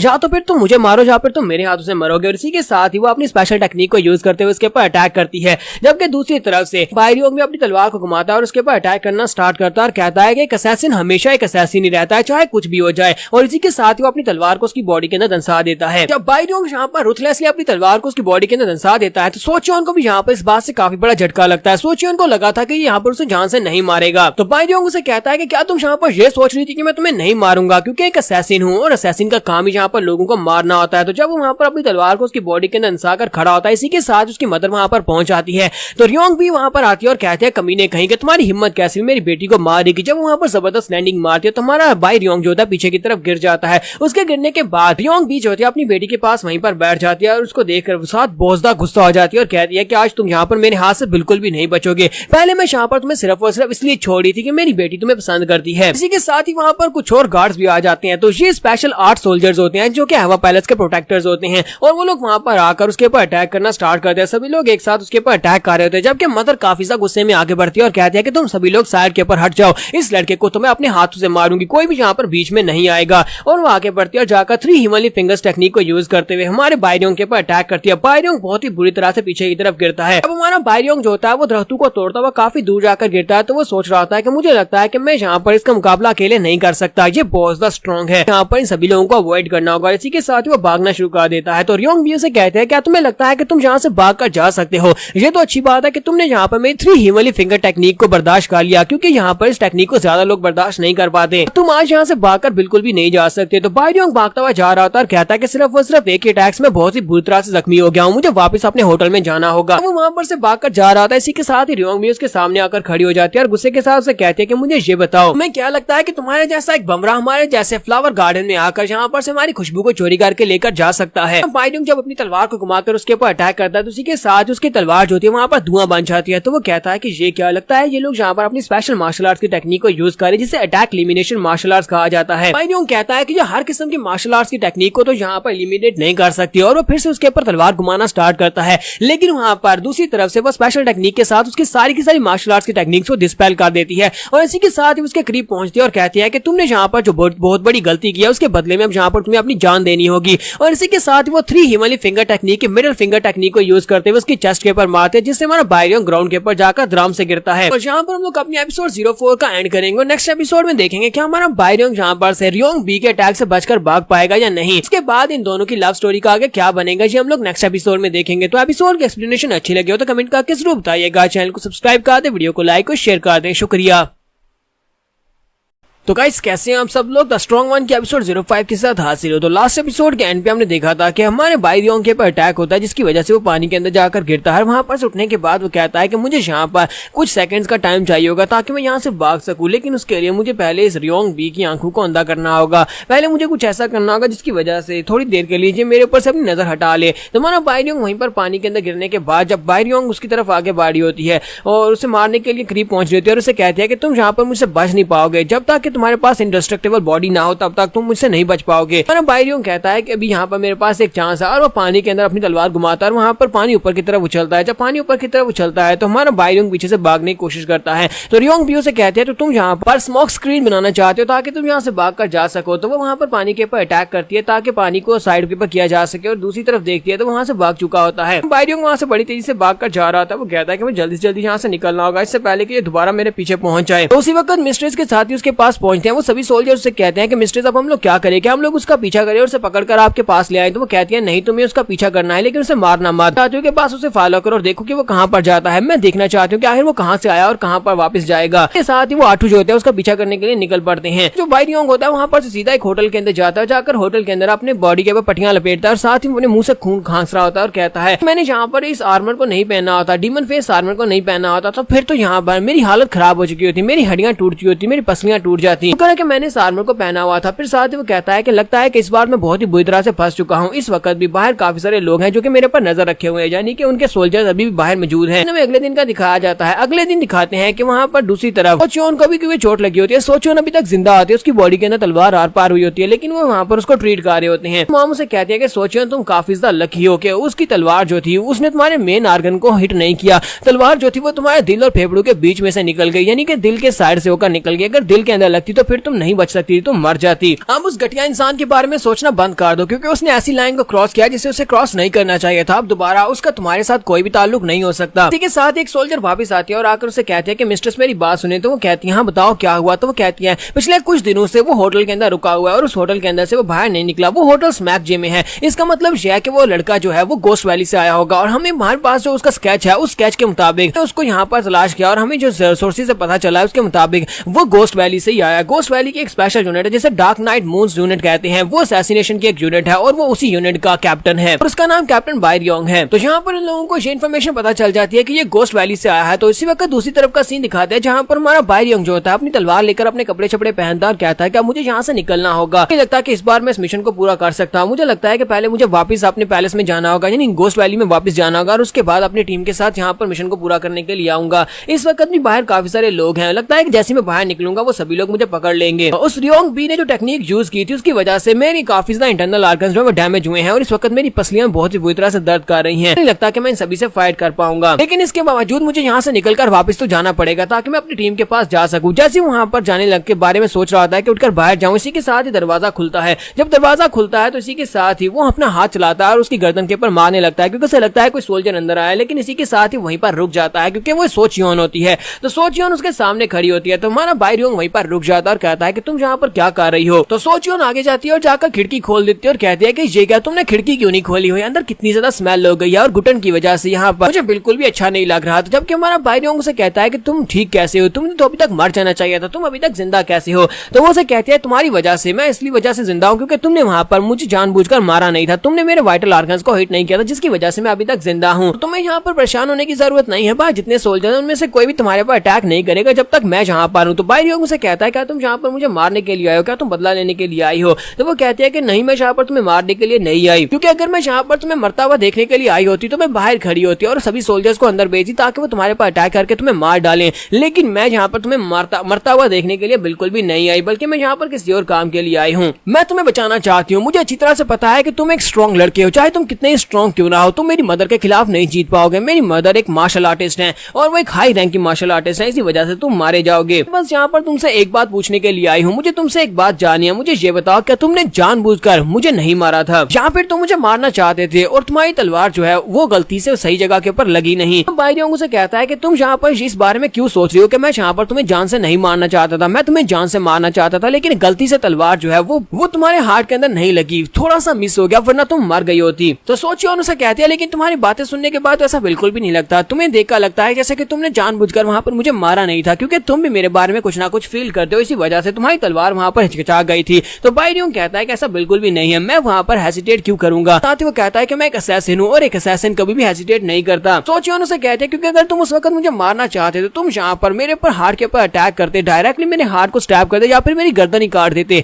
लेकिन इसके बावजूद तुमने जानबूझकर दिल के करीब अटैक किया ताकि मुझे मेरे पर अटैक भी हो और मैं मरूं भी ना। तुम्हारा भाई रियोंग से कहता है कि बकवास बंद करो, यहीं पर रुक जाओ, क्योंकि वो उसकी तरफ आगे की तरफ बाड़ी होती है। तो भाई रियोंग अपनी तलवार निकालता है, उसकी तरफ सामने करता है और कहता है कि आगे मत बढ़ना वरना इस बात में सही मार डालूंगा। सोचियोन उसे कहते हैं क्या वाकई में तुम्हारे अंदर इतनी हिम्मत है कि तुम मुझे मार डालो। भाई रियोंग उसे कहता है कि मेरे करीब मत आओ, मैं तुम्हें कह रहा हूँ मेरे करीब मत आओ, क्योंकि मैं एक असैसिन हूँ, एक असैसिन हमेशा असैसिन ही रहता और मैं तुम्हें मार डालूंगा। सोचियोन उसे कहती है कि मुझे तुम्हारे पर बहुत ज्यादा तरस आता है, ये तुम किस तरह की घटिया जिंदगी जी रहे हो। और साथ ही वो आगे बढ़ती है, तलवार को साइड पे करती है और कहती है कि मैं यहाँ पर ये सोच रही हूँ अपनी जिंदगी में कितनी ज्यादा लाशें बिछाई होगी, कितने सारे लोगों की जान ली होगी, लेकिन तुम ये सब कुछ करते ही क्यों हो। मैं यहाँ पर ये सोच रही हूँ कि तुम्हें ये सब कुछ करने की जरूरत ही नहीं है, बल्कि तुम्हें यहाँ पर जान बचानी चाहिए और यहाँ पर तुम्हें पता चलेगा कि जिंदगी कितनी ज्यादा खूबसूरत है। तो सोचियोन बातें करते करते उसके बहुत ज्यादा करीब चली जाती है और उसे कहती है कि तुमने मुझे नहीं मारा था, इसकी वजह सिर्फ और सिर्फ यही है कि तुम्हारे दिल के अंदर अभी भी इंसानियत बाकी है और तुम यहाँ पर लोगों को मारना नहीं बल्कि लोगों को बचाना चाहते हो। तुम अपनी तलवार को यहाँ पर नीचे छोड़ सकते हो, अपनी तलवार को छोड़ो, ये सारे का सारा जितना भी खून खराब है सबको छोड़ दो और उसके बाद तुम्हारी जिंदगी बहुत ज्यादा आसान हो जाएगी। तुम और मैं, हम दोनों एक बहुत अच्छी जिंदगी गुजार सकते हैं। भाई रियोंग से कहता है कि अगर तुम्हें मेरे पर तरस आ रहा है, इसी वजह से तुम ये सारी बातें कर रही हो, तो फिर मैं यहाँ पर इस ऑफर को रिजेक्ट करता हूँ। तो हमारी सोचियोन से कहती है नहीं, ऐसी बात नहीं है, मैं बस तुम्हें ये दिखाना चाहती हूँ कि अगर तुम ये सब कुछ छोड़ देते हो तो फिर तुम्हें पता चलेगा कि ये दुनिया कितनी ज्यादा खूबसूरत है, इस दुनिया में और भी बहुत कुछ है, ना तुम इस दुनिया के बारे में सोचते हो ये उससे ज्यादा अच्छी है। और इसी के साथ हमारे भाई रियोंग को अपने पास याद आता है जब वो लाशों के ढेर के ऊपर खड़ा होता है। वो कहता है कि मैं यहाँ पर लाशों के ऊपर ढेर पर खड़ा था, जहाँ पर मैंने अपनी दोस्तों को मरते हुए देखा, सभी के बाद मैं अकेला सर्वाइव कर पाया था। क्या यहाँ पर मेरी जिंदगी बदल सकती है? मेरे हाथ खून से रंगे हुए हैं, मैंने बहुत सारे लोगों की जान ली है, लेकिन मेरे जिंदा रहने का क्या मकसद है? मैं सिर्फ ऑर्डर्स को फॉलो करता हूँ, लोगों को मार देता हूँ, इसके अलावा मेरी जिंदगी का कोई मकसद ही नहीं है। मुझे लगता है कि मुझे यहाँ पर एक मकसद की जरूरत है, लेकिन अगर मैं यहाँ पर अपनी पास जिंदगी में वापस जाना चाहता हूँ, इस लड़की को यहीं पर इस जगह पर मार डालता हूँ। अगर इस लड़की को मार दिया तो फिर यहाँ पर ये सारी की सारी बातें ही खत्म हो जाएंगी। इसने जो मेरा जहन खराब किया है वो सारे का सारा फिर से वैसा हो जाएगा। ये लड़की इस सब की वजह है, इसी की वजह से मेरा दिल जो है वो ठीक तरह से काम नहीं कर रहा। और इसी के साथ ही भाई रियोंग अपनी तलवार उठाता है और उसे कहता है कि मुझसे दूर हो वरना मैं सच्ची में तुम्हें मार डालूंगा। मुझे नहीं पता कि तुम यहाँ पर मुझसे ये बातें क्यों कर रही हो कि मैं ये काम छोड़ दूं, लेकिन मुझे लगता है कि तुम अपनी आंखों से ये सब कुछ देख नहीं पाओगे, क्योंकि मैं यहाँ पर तुम्हें मार डालूंगा। तुम्हें मारने के बाद मैं दोबारा से वहीं पर जाऊंगा जहाँ पर से मैं आया हूँ और दोबारा से वही काम करूंगा जो मैं करता आया हूँ, यानी लोगों को मारने का। सोचियोन आगे से रोना शुरू कर देती है और कहती है कि अगर तुम वाकई में मुझे मारना चाहते हो तो फिर ठीक है, मुझे मार डालो, और अगर तुम एक असैसिन ही बने रहना चाहते हो, वही खून खराबे की जिंदगी जीना चाहते हो, तो ठीक है, मुझे मारो, यहाँ से चले जाओ, मैं यहाँ पर सामने से बिल्कुल भी हटूंगी भी नहीं। तो हमारा भाई रियोंग से कहता है हाँ क्यों नहीं, मैं तुम्हें जरूर मारूंगा। जब वो उसे मारने लगता है, इसी के साथ ही वहाँ पर जबरदस्त अटैक होता है, क्योंकि रियोंग भी वहाँ पर पहुंच जाती है। रियोंग भी वहाँ पर पहुंचने के बाद फिर से आकर हमारे भाई रियोंग को गले से पकड़ लेती है और उसे कहती है तुम्हारी हिम्मत कैसे हुई? आज तो मैंने यहाँ पर अपनी आंखों से देख लिया, तुम मेरी बेटी को मारने की कोशिश करने वाले थे, वो भी दोबारा से। कि मॉम ने सारी बातें भी सुन ली होती हैं, तो वो उसे कहती है, सोचियोन से कहती है तुमने देख लिया ना कि ये बंदा कभी नहीं बदल सकता, ये कातिल है और हमेशा एक कातिल ही रहेगा, इसके लिए तुम्हारे दिल में कोई भी फीलिंग्स नहीं है और यहाँ पर तुम्हें दोबारा से मारने की कोशिश कर रहा था। अब जबकि मैंने ये खुद अपने कानों से और अपनी आंखों से देख लिया है, तो फिर मैं यहाँ पर इसको जिंदा कैसे छोड़ सकती हूँ? इसे मरना होगा। और यहाँ पर हम लोग अपनी एपिसोड 05 का एंड करेंगे। एपिसोड का एक्सप्लेनेशन अच्छी लगी हो तो कमेंट करके जरूर बताइएगा। चैनल को सब्सक्राइब कर दें, वीडियो को लाइक और शेयर कर दें। शुक्रिया। तो लास्ट एपिसोड के एंड पे हमने देखा था कि रियोंग भी वहां पर पहुंच जाती है और आकर हमारे भाई रियोंग को गले से पकड़ती है और उसे कहती है कि अब तो सब कुछ मैंने अपनी आंखों से देख भी लिया और कानों से सुन भी लिया, तुम जहां पर मेरी बेटी के बारे में क्या सोचते हो और उससे क्या करने वाले थे। तो वो उसे गले से पकड़ते और इसी के साथ अपनी 3 हिमालय फिंगर टेक्निक को यूज करते हुए जब उसके ऊपर अटैक करती है तो वो उसे घसीटते हुए काफी दूर ले आती है, यानी कि वो होटल से बाहर निकलती है। होटल की दीवार को तोड़ते हुए सामने एक माउंटेन होती है जिसके साथ वो जाकर उसे टकराती है। तो उस माउंटेन के साथ टकराकर उसे कहती है आज यही माउंटेन वॉल तुम्हारी कब्र बनने वाली है, मैं यहीं पर तुम्हें गाड़ दूंगी। जबकि दूसरी तरफ से हमारा जो भाई रियोंग होता है वो कहता है कि अब मुझे पता चल चुका है कि यहाँ पर मेरे साथ हुआ क्या है। यहाँ पर फ्लावर गार्डन में चला गया था जहाँ पर मुझे एक फूल पसंद आ गया था, लेकिन असल में वो फूल बहुत ज्यादा इंटॉक्सिकेटेड था और मेरे जैसे असैसिन को फ्लावर्स के पास नहीं जाना चाहिए। और मुझे आज ये बात यहाँ पर बिल्कुल सही तरीके से समझ आ गई। और इसी के साथ जो अपनी तलवार को घुमाते हुए रियोंग बी के ऊपर अटैक करता है तो रियोंग बी एक कंधे को जख्मी कर देता है जिससे रियोंग बी पीछे की तरफ गिरती है। और उसके बाद हमारा जो भाई रियोंग होता है उसे कहता है कि मैं यहाँ पर एक बात समझ चुका हूँ कि फ्लावर्स जो होते हैं वो असैसिन्स के लिए सूटेबल नहीं होते। भाई रियोंग जब फिर से अपनी तलवार लेकर जंप करते हुए मारने के लिए आगे बढ़ता है और उसे कहता है कि फूल जो होते हैं ये हमेशा तोड़ने के लिए होते हैं, फूलों का मतलब ये होता है कि उन्हें तोड़ डालो, यहाँ पर मैं यही करने वाला हूँ। तो जब वो उसके ऊपर अटैक करने के लिए उसके करीब पहुंचता है तो वो फिर से अपनी एलिमिनेशन टेक्निक को यूज करती है जिससे वो उसकी तलवार को फिर से वहां पर धुआं बना देती है। तुम्हारी भाई रियोंग की तलवार उसके पास पहुंचने से पहले धुआं बन जाती है। वहाँ रियोंग भी जो होती है उसके कंधे से पकड़ती है और उसे कहती है क्या तुम्हें वाकई में ऐसा लगता है कि फूल तोड़ने के लिए होते हैं? तुम्हें लगा था कि तुम यहाँ पर एक कमजोर से इंसान और बहुत सी लो लेवल के स्किल्स के साथ आकर मेरे गार्डन से मेरे फूलों को तोड़ सकते हो। और उसके कंधे के ऊपर हाथ रखकर उसके कंधे से मांस को नोच लेती है। रियोंग फिर से अपनी तलवार को घुमाते हुए उसके ऊपर अटैक करता है, कहता है कि अगर मैं तुम्हारे गार्डन के फूलों को तोड़ नहीं पाया तो मैं तुम्हारे गार्डन के फूलों को पांव के नीचे मसल दूंगा। जब भाई रियोंग उसके ऊपर अटैक करता है तो रियोंग भी पीछे की तरफ गिर जाती है। तो उन दोनों के वहां पर फाइट की वजह से काफी ज्यादा धमाके हो रहे होते हैं। तो उनके जो सोल्जर्स होते हैं ऊपर ही खड़े होते हैं, ठीक है, रियोंग बी के जो साथी होते हैं ऊपर खड़े होते हैं। तो वो ऊपर खड़े खड़े ये सारी फाइट को एनालाइज कर रहे होते हैं। तो एक दूसरे से कहता है क्या तुम देख रहे हो वो लड़का कितना ज्यादा स्पेशल है, क्या तुम वो देख रहे हो, वो तुम्हारी मिस्ट्रेस का बहुत अच्छे से मुकाबला कर रहा था। दूसरा उसे कहता है कि हाँ मुझे भी ऐसे लगता है। तो दूसरा उसे कहता है कि मुझे लगता है कि दोनों के स्किल्स लेवल्स में काफी बड़ा डिफरेंस है। मुझे लगता है कि फिलहाल कभी हमारी मिस्ट्रेस वहां पर सिर्फ और सिर्फ वार्म अप कर रही है और अभी यहाँ पर वो सीरियस होने वाली है। और इसी के साथ वो पूरे का पूरा होटल गिर जाता है। उसके साथ वो दोनों बाहर की तरफ निकलते हैं, दोनों वहां पर आपस में अभी फाइट कर रहे होते हैं। तो भाई रियोंग यहाँ पर उसकी जेड अटैक एलिमिनेशन टेक्निक को क्रैक करने की कोशिश कर रहा था ताकि वो उसके ऊपर अटैक कर सके। इसके साथ वो बड़ी तेजी के साथ आगे बढ़ता है और कहता है कि मुझे लगता है अगर मैं स्पीड के साथ इसके ऊपर आगे एक बार का अटैक करूंगा तो मुझे लगता है कि इसकी अटैक एलिमिनेशन टेक्निक मेरे पर काम नहीं करेगी। तो वो बड़ी तेजी के साथ 3 अटैक्स करता है, यानी कि तीनों साइड के बस उसके ऊपर अटैक करता है। लेकिन रियोंग भी तीनों अटैक्स को वहां पर अटैक एलिमिनेशन टेक्निक के साथ नॉलिफाई कर देती है और उसे कहती है कि तुम्हारी स्किल्स काफी ज्यादा अच्छी है, तुम्हारी स्पीड भी काफी ज्यादा अच्छी है, लेकिन तुम्हें क्या लगता है कि तुम यहाँ पर मुझसे आगे निकल सकते हो? तुम यहाँ पर कितने अच्छे क्यों ना हो, इतने सारे स्किल्स होने के बावजूद तुम यहाँ पर मेरे पाँव को भी टच नहीं कर सकते। और इसी के साथ ऊपर वाली साइड से वो उसके ऊपर अटैक करने के लिए नीचे आती है। इस बार वो स्पेशल टेक्निक जिसका नाम येलो ड्रैगन स्पिन होता है उसको यूज करती है।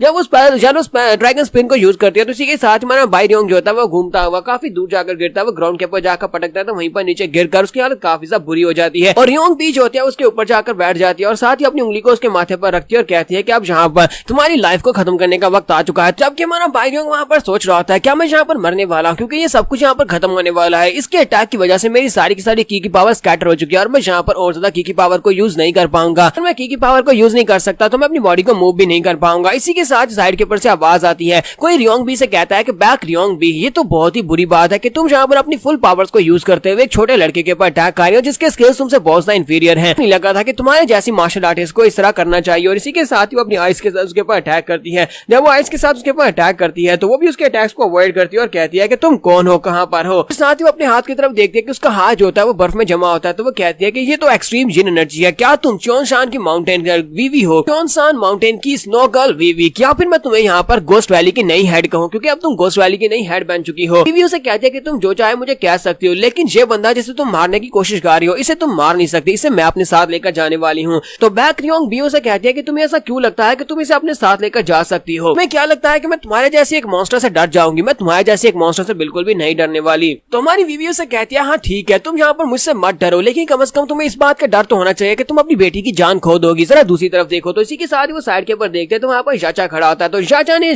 सो चियोन के गले के ऊपर अपनी तलवार रखी होती है। तो उसकी मॉम कहती है कि मैं यहाँ पर सोचियोन के बारे में तो भूल ही गई थी कि सोचियोन भी यहीं पर है और इस बंदे ने यहाँ पर उसके गले के पर तलवार रखी हुई है और उसे देखकर लगता है कि वो अगर चाहे तो उसकी गर्दन काट सकता है। और इसी के साथ उसके 8 साथी जो होते हैं उन सभी को भी वहाँ पर उनके साथियों ने घेर लिया होता है। बीवी उसे कहती है कि इस वक्त हालात तुम्हारे हक में बिल्कुल भी नहीं है और अगर तुम चाहो तो यहाँ पर से निकल कर जा सकते हो आसानी से, चुपचाप यहाँ से चली जाओ तो हम तुम्हें कुछ भी नहीं कहेंगे। अगर मुझे पता होता कि तुम अहवा पैलेस को छोड़कर यहाँ पर आई हो तो मैं सीधा वहाँ पर जाती अहवा पैलेस में, वहाँ पर से जाकर टोटलिटी के फ्रूट को चोरी करके ले आती। तो काफी ज्यादा लकी हो कि मैं पहले यहाँ पर इस लड़के को बचाने के लिए चली आई। तो ये बात सुनने के बाद रियोंग भी कहती है कि मुझे जाना होगा, मुझे वापस जाना होगा कि मेरी हालत यहाँ पर सबसे ज्यादा खराब है। एक कीड़ा जिसके मार्शल आर्ट स्किल्स बहुत ज्यादा बुरे हैं जो यहाँ पर मरने वाला था मेरे हाथों से, और मेरी बेटी जिससे मैं बहुत ज्यादा प्यार करती हूँ वो इस लड़के के प्यार में पड़ चुकी है जो कि सिर्फ और सिर्फ एक मरने वाला कीड़ा है। लेकिन मेरी हालत इन दोनों में से बहुत ज्यादा खराब इसलिए है क्योंकि मैं अपनी बेटी से प्यार करती हूँ और मुझे अपनी बेटी की जान बचानी है। तो वो बीवी से कहती है ठीक है हम लोग यहाँ से जा रहे हैं। आते हुए से कहते हैं कि फिलहाल के लिए तो हम लोग यहाँ से जा रहे हैं और अगली बार अपने इस लड़के से कह देना कि गिव अप कर दे, क्योंकि अगली बार यहाँ पर दिखाई दिया तो मैं इसकी गर्दन काट दूंगी और सिर्फ इसकी नहीं बल्कि गोस्ट वैली के सभी लोगों को मार डालूंगी। यहीं पर सोचियोन जो होती है अभी भी हमारे भाइयों की तरफ ही देख रही होती है और कहती है काश हम लोग उस दिन मिले ही नहीं होते। ये एक वाकई में बहुत ज्यादा बुरा रिलेशनशिप है और साथ ही वो सोच रही होती है कि मुझे लगता है कि हम लोग दोबारा एक दूसरे से मिलने वाले हैं। तो भाइयों को वहाँ से वापस लाने के बाद हमारा भाइयों अपने रूम में बैठा होता है, वहाँ पर अपने जख्मों को हील कर रहा था, लेकिन साथ ही वो सोच रहा था कि मैं अभी तक जिंदा क्यों हूँ, मेरे जिंदा रहने की वजह क्या है, मैं अभी तक जिंदा क्यों हूँ। वहाँ पर यही सोच रहा था कि मैं यहाँ पर कितनी बेकार जिंदगी जी रहा हूँ, मुझे कैसे ऐसे नहीं होना चाहिए था बल्कि मुझे एक ऐसा इंसान होना चाहिए था जिसने खूबसूरत जिंदगी देखी हो। भाइयों कहता है कि उस वाक़े को 10 दिन गुजर चुके हैं लेकिन 10 दिन के बाद भी यहाँ पर मैं बिल्कुल कुछ भी महसूस नहीं कर पा रहा। मुझे ऐसा कुछ नहीं लगता कि मुझे दोबारा से उठकर अपनी तलवार उठाकर लोगों को मारना चाहिए। पता नहीं मेरे लिए यहाँ पर सांस लेना इतना मुश्किल क्यों हो रहा है और ऊपर से मेरी आंखों से आंसू बहते जा रहे हैं, पता नहीं क्यों, मुझे इसकी वजह भी नहीं मालूम। और वो अपने आंसू पहुंचता और कहता है कि मैं अपने आंसू को निकलने से रोक नहीं पा रहा, इसकी वजह क्या है, इसकी वजह क्या है मुझे समझ नहीं आ रही। फिर साथ ही उसे यहाँ पर सोचियोन याद आती है कि सोचियोन वहाँ पर पंछी को रख रही थी, सोचियोन का वहाँ पर देख रहा था। वो कहता है क्या ये सोचियोन के बारे में, क्या सोचियोन को इस बारे में पता होगा कि मेरे आंसू क्यों नहीं रुक रहे, मेरे जिंदा रहने की वजह क्या है। उसने मुझसे कहा था कि मेरे जिंदा रहने की वजह कुछ और होनी चाहिए, यहाँ पर मुझे किसी को मारना नहीं चाहिए बल्कि लोगों को बचाना चाहिए, यही मेरे जिंदा रहने की वजह होनी चाहिए।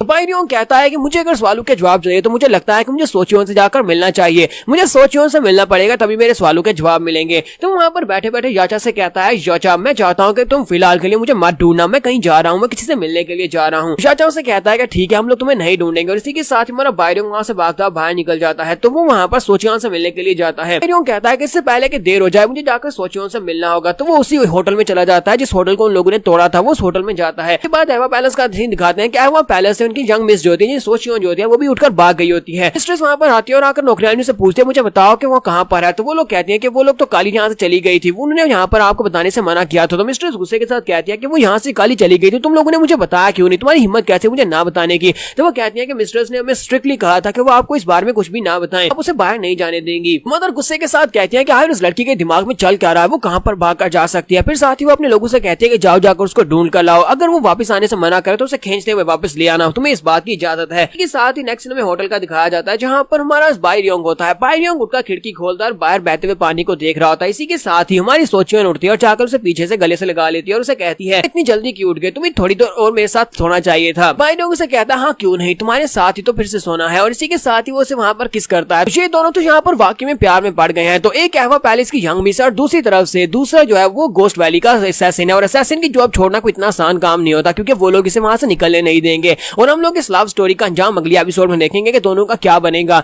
एपिसोड की एक्सप्लेनेशन अच्छी लगी हो तो कमेंट करके जरूर बताइएगा। चैनल को सब्सक्राइब कर दे, वीडियो को लाइक और शेयर कर दे। शुक्रिया। तो लास्ट एपिसोड के एंड पे हमने देखा था कि बाइरियोंग जो होता है वो गोस्ट वैली को छोड़कर चला जाता है, जबकि दूसरी तरफ से सोचियोन भी अपने बैलेंस को छोड़कर भाग जाती है और वो दोनों एक होटल में जाकर एक दूसरे को किस करते हैं लास्ट सीन के ऊपर। यहाँ पर इस एपिसोड के शुरुआत में गोस्ट वैली का सीन दिखाते हैं जहाँ पर मीटिंग बैठी होती है, सभी एल्डर्स वहाँ पर आपस में बातें कर रहे होते हैं। एक कहता है कि पूरा 1 महीना हो चुका और किसी को नहीं पता कि वो कहाँ पर है। दूसरा कहता है कि मुझे लगता है डार्क मून नाइट के बाकी के सभी मेंबर्स को अपने चीफ को ढूंढने की कोशिश करनी चाहिए, वो लोग उसे ढूंढ क्यों नहीं रहे। तीसरा एल्डर उन लोगों से कहता है कि तुम सभी को अच्छी तरह से पता है कि हमें धोखा देने का अंजाम क्या होता है, कि उसे मौत मिलेगी और उसे यहाँ पर मरना पड़ेगा। सभी एल्डर्स जब वहाँ पर आपस में बात कर रही होती है तो उनमें से एक एल्डर जिसका नाम नॉक जॉन होता है, नॉक जॉन उन सभी लोगों से कहता है कि मैंने यहाँ पर एक बात सुनी है कि वो अहवा पैलेस की यंग मिस जो कि सोचियोन है उसके साथ प्यार में पड़ चुका है। बात वाकई में सच है। दूसरा स्ट्रॉन्गेस्ट एल्डर जिसका नाम पागुन होता है, तो पागुन कहता है कि मुझे तो यहाँ पर यकीन नहीं आ रहा कि वो एक लड़की के प्यार में पड़ गया। नोगल विवी जो कि अब इन सभी की लीडर है वो कहती है कि जल्दी से जाओ जाकर बाइरियोंग को ढूंढ कर लाओ। जब तुम्हें बाइरियोंग मिल जाए तो अगर तुम्हें लगे कि उसने हमें धोखा दिया है तो उसे उसी वक्त वहीं पर मार देना। साथ उसे आवाज जाती है कि तुम्हें मुझे ढूंढने की जरूरत नहीं है। हमारा भाईयोंग वहाँ पर पहुंच जाता है सभी के बीच में। वो उनके सामने आता और कहता है मैं यहाँ पर क्विट करने के लिए आया हूँ, मुझे ये असैसिन की जॉब बिल्कुल भी रास नहीं है और मैं इस जॉब को छोड़ना चाहता हूँ। तो वीवी से कहते हैं कि तुमने अभी भी यहाँ पर क्या बकवास की, क्या तुम इसे छोड़ना चाहते हो? भाईयोंग से कहता है कि हाँ मैंने यहाँ पर ये कहा कि मैं असैसिन नहीं बनना चाहता, मैं ये छोड़ना चाहता हूँ। इस बात से काफी ज्यादा गुस्सा होती है, लेकिन इसी के साथ ही वहाँ पर एक और एल्डर होता है जिसका नाम जोमुन होता है। तो जोमुन कहता है कि लगता है कि लड़के तुम्हारा दिमाग खराब हो गया जो तुम असैसिन की जॉब छोड़ना चाहते हो। तो एल्डर मून को कहते हैं कि ये लड़के ने कहा कि ये हमें छोड़ना चाहता है, ये असैसिन की जॉब छोड़ना चाहता है। तो एल्डर जोंग से कहते हैं कि मुझे लगता है कि इस लड़के का वाकई में दिमाग खराब हो गया जो यहाँ पर छोड़ने की बात कर रहा है। तो एल्डर मून से कहते हैं कि तुम्हें क्या लगता है कि असैसिन की जॉब को छोड़ना इतना ज्यादा आसान है? हमारी गोस्ट वैली के साथ ताल्लुक तोड़ना इतना ज्यादा आसान काम है? ऐसा बिल्कुल भी नहीं हो सकता, क्योंकि तुम हम में से काफी ज्यादा बेहतर थे और तुम यहाँ पर बहुत ज्यादा यंग है, इसी वजह से हम तुम्हें काफी ज्यादा प्यार करते थे और तुम्हें हमने बहुत ही अच्छे से रखा। लेकिन इसका मतलब ये नहीं है कि हम यहाँ पर से तुम्हें इतनी आसानी से जाने देंगे। तुम्हारा भाईयों कहता है कि तुम यहाँ पर कह रहे हो कि तुम सभी लोग मुझसे प्यार करते हो, लेकिन तुम सभी लोगों की बातों से तो नहीं लगता कि तुम सभी लोग मुझसे प्यार करते हो, क्योंकि अगर तुम लोग मुझसे प्यार करते तो मुझे यहाँ से जाने देते। हम लोग यहाँ पर सीरियस टॉक कर सकते हैं, क्या हम लोग यहाँ पर सीरियसली बात करेंगे? तो वो सभी लोग यहाँ पर आपस में बातें कर रहे होते हैं कि इस लड़के की हिम्मत तो बहुत ज्यादा बढ़ चुकी है, ये सभी 9 एल्डर्स के सामने किस तरह से बात कर रहा है। तो स्नोगर्ल विवियो से कहते हैं कि ये सब कुछ उस यंग लेडी की वजह से हो रहा है, वो पैलेस की गर्ल सो शोन की वजह से हो रहा है। और हम भाईयों से कहता है कि हाँ तुम बिल्कुल ठीक कह रही हो, ये उसी की वजह से हो रहा है। तो इसी की वजह से हमारी विवी जो होती है बहुत ज्यादा गुस्सा हो जाती है और उसे कहती है क्या तुम जानते हो कि यहाँ पर प्रोसीजर क्या है? तुम्हें अच्छी तरह से पता है कि रिटायर होने का प्रोसीजर क्या है। वहाँ पर एक एल्डर नीचे उतर आता है, उस एल्डर की सबसे फाइट करनी होती है। अगर वो फाइट को जीत जाएगा तभी वो यहाँ से जा सकता है, लेकिन यहाँ पर एक और तरीका भी होता है। तुम्हारा भाईयों कहता है कि मैं यहाँ पर अपनी तलवार को नीचे रखूंगा, मैं अपनी तलवार यूज नहीं करने वाला, बल्कि मैं यहाँ पर इन्फिनिट केव को पार करूंगा, मैं उसके ट्रायल को देने को तैयार हूँ। ये बात जैसे वो करता है तो वो सभी के सभी एल्डर्स को झटका लगता है। तो इसी तो विवी यहाँ पर ये वाली बात सुनने के बाद काफी ज्यादा हैरान होती है, क्या ये वाकई में यहाँ पर इन्फिनिट केव को पार करने के बारे में सोच रहा है। उसके बाद नेक्स्ट सीन जो होता है हमें इन्फिनिट केव का दिखाया जाता है। तुम्हारा भाईयों जो होता है इन्फिनिट केव के बाहर खड़ा होता है और उसके बाद से कहा जाता है ठीक है अंदर चले जाओ। तुम्हारा भाईयों जो होता है इन्फिनिट केव के अंदर जाने लगा है, लेकिन वो सभी एल्डर्स और साथ में विवी वो सभी लोग बाहर ही खड़े होते हैं। एक एल्डर कहता है क्या तुम लोगों को नहीं लगता कि ये बहुत ज्यादा आसान है इस केव को पार करके दूसरी तरफ जाना? यहाँ पर सिर्फ और सिर्फ कांटे ही तो है, इन कांटों को पार करते हुए अपने मार्शल आर्ट्स के स्किल्स को यूज करते हुए दूसरी तरफ आसानी से निकल जाएगा। दूसरा एल्डर से कहता है कि तुम्हें गोस्ट वैली को ज्वाइन किए हुए ज्यादा अरसा नहीं हुआ, इसी वजह से तुमने अभी तक यहाँ पर इन्फिनिट केव का ट्रायल नहीं देखा होगा। इन्फिनिट केव को पार करना बहुत ज्यादा मुश्किल है। इसे इन्फिनिट केव इसलिए कहा जाता है क्योंकि इसके अंदर इन्फिनिट थॉर्न्स हैं, यानी कि इन्फिनिट कांटे हैं। अगर ये कांटे तुम्हें बहुत ज्यादा ऑर्डिनरी दिखाई दे रहे हैं, लेकिन ये ब्लैक थॉर्न्स हैं और ब्लैक थॉर्न्स जो है ये पॉइजनस होते हैं। जब तुम इनको टच करोगे, इनको टच करने के साथ ही तुम्हें हेलुसिनेशंस आना शुरू हो जाएंगे और उसके साथ तुम्हारी 5 सेंसेस जो है ब्लॉक हो जाएंगी। ना तुम देख पाओगे, ना तुम सुन पाओगे, ना ही तुम सूंघ पाओगे, ना ही तुम किसी चीज को महसूस कर पाओगे। दूसरा एल्डर से कहता है कि लेकिन हम लोग अपनी की मदद से अपनी बॉडी के इर्द गिर्द एक पावरफुल बॉडी शील्डिंग की लेयर बना सकते हैं जो कि हमें प्रोटेक्ट करेगी इन कांटों से। तो वो कहता है हाँ ये ठीक है, तुम जो कह रहे हो वो ठीक है, लेकिन हम लोग कुछ स्टेप्स तक तो इसको बनाकर रख सकते हैं। लेकिन इस केव में थोड़ा सा आगे जाने के बाद वहां पर नीचे से धुआं निकलता है। वहां पर हॉट स्प्रिंग्स है जिसके अंदर से धुआं निकलता है, लेकिन वो धुआं भी पॉइजनस है। जब तुम उसके अंदर सांस लेते हो तो इसी के साथ ही तुम्हारी बॉडी के अंदर जितनी की होती है वो सारी स्कैटर हो जाती है और तुम दोबारा की पावर से अपनी शील्ड एक्टिवेट नहीं कर पाते। अब तुम वहां पर शील्ड को एक्टिवेट नहीं कर पाओगे तो वहां पर पॉइजन तुम्हारी बॉडी के अंदर चला जाएगा और साथ ही जब तुम्हें वहां पर से कांटे चुभेंगे तब भी पॉइजन तुम्हारी बॉडी के अंदर जाएगा और जब वो पॉइजन तुम्हारी बॉडी के अंदर जाएगा तभी तुम्हें दिखना और इसके बाद स्मेल करना और ये सब कुछ तुम्हारी सेंसेस बंद हो जाएंगी। इस हद तक इस केव में जाने के बाद बहरे हो जाते हो कि तुम अपनी आवाज को भी नहीं सुन सकते और दिखाई देना तो बहुत ही ज्यादा इम्पॉसिबल है क्योंकि वहां पर सिर्फ उसे ब्लैक आउट हो जाता है। तुम्हारी आंखें भी बिल्कुल काम करना बंद कर देती हैं। तब तुम वहां पर सूंघना बंद कर देते हो और उसके बाद तुम्हें वहां पर महसूस होना भी बंद हो जाता है। तब तुम यहाँ पर किसी की भी प्रेजेंस को महसूस नहीं कर सकते,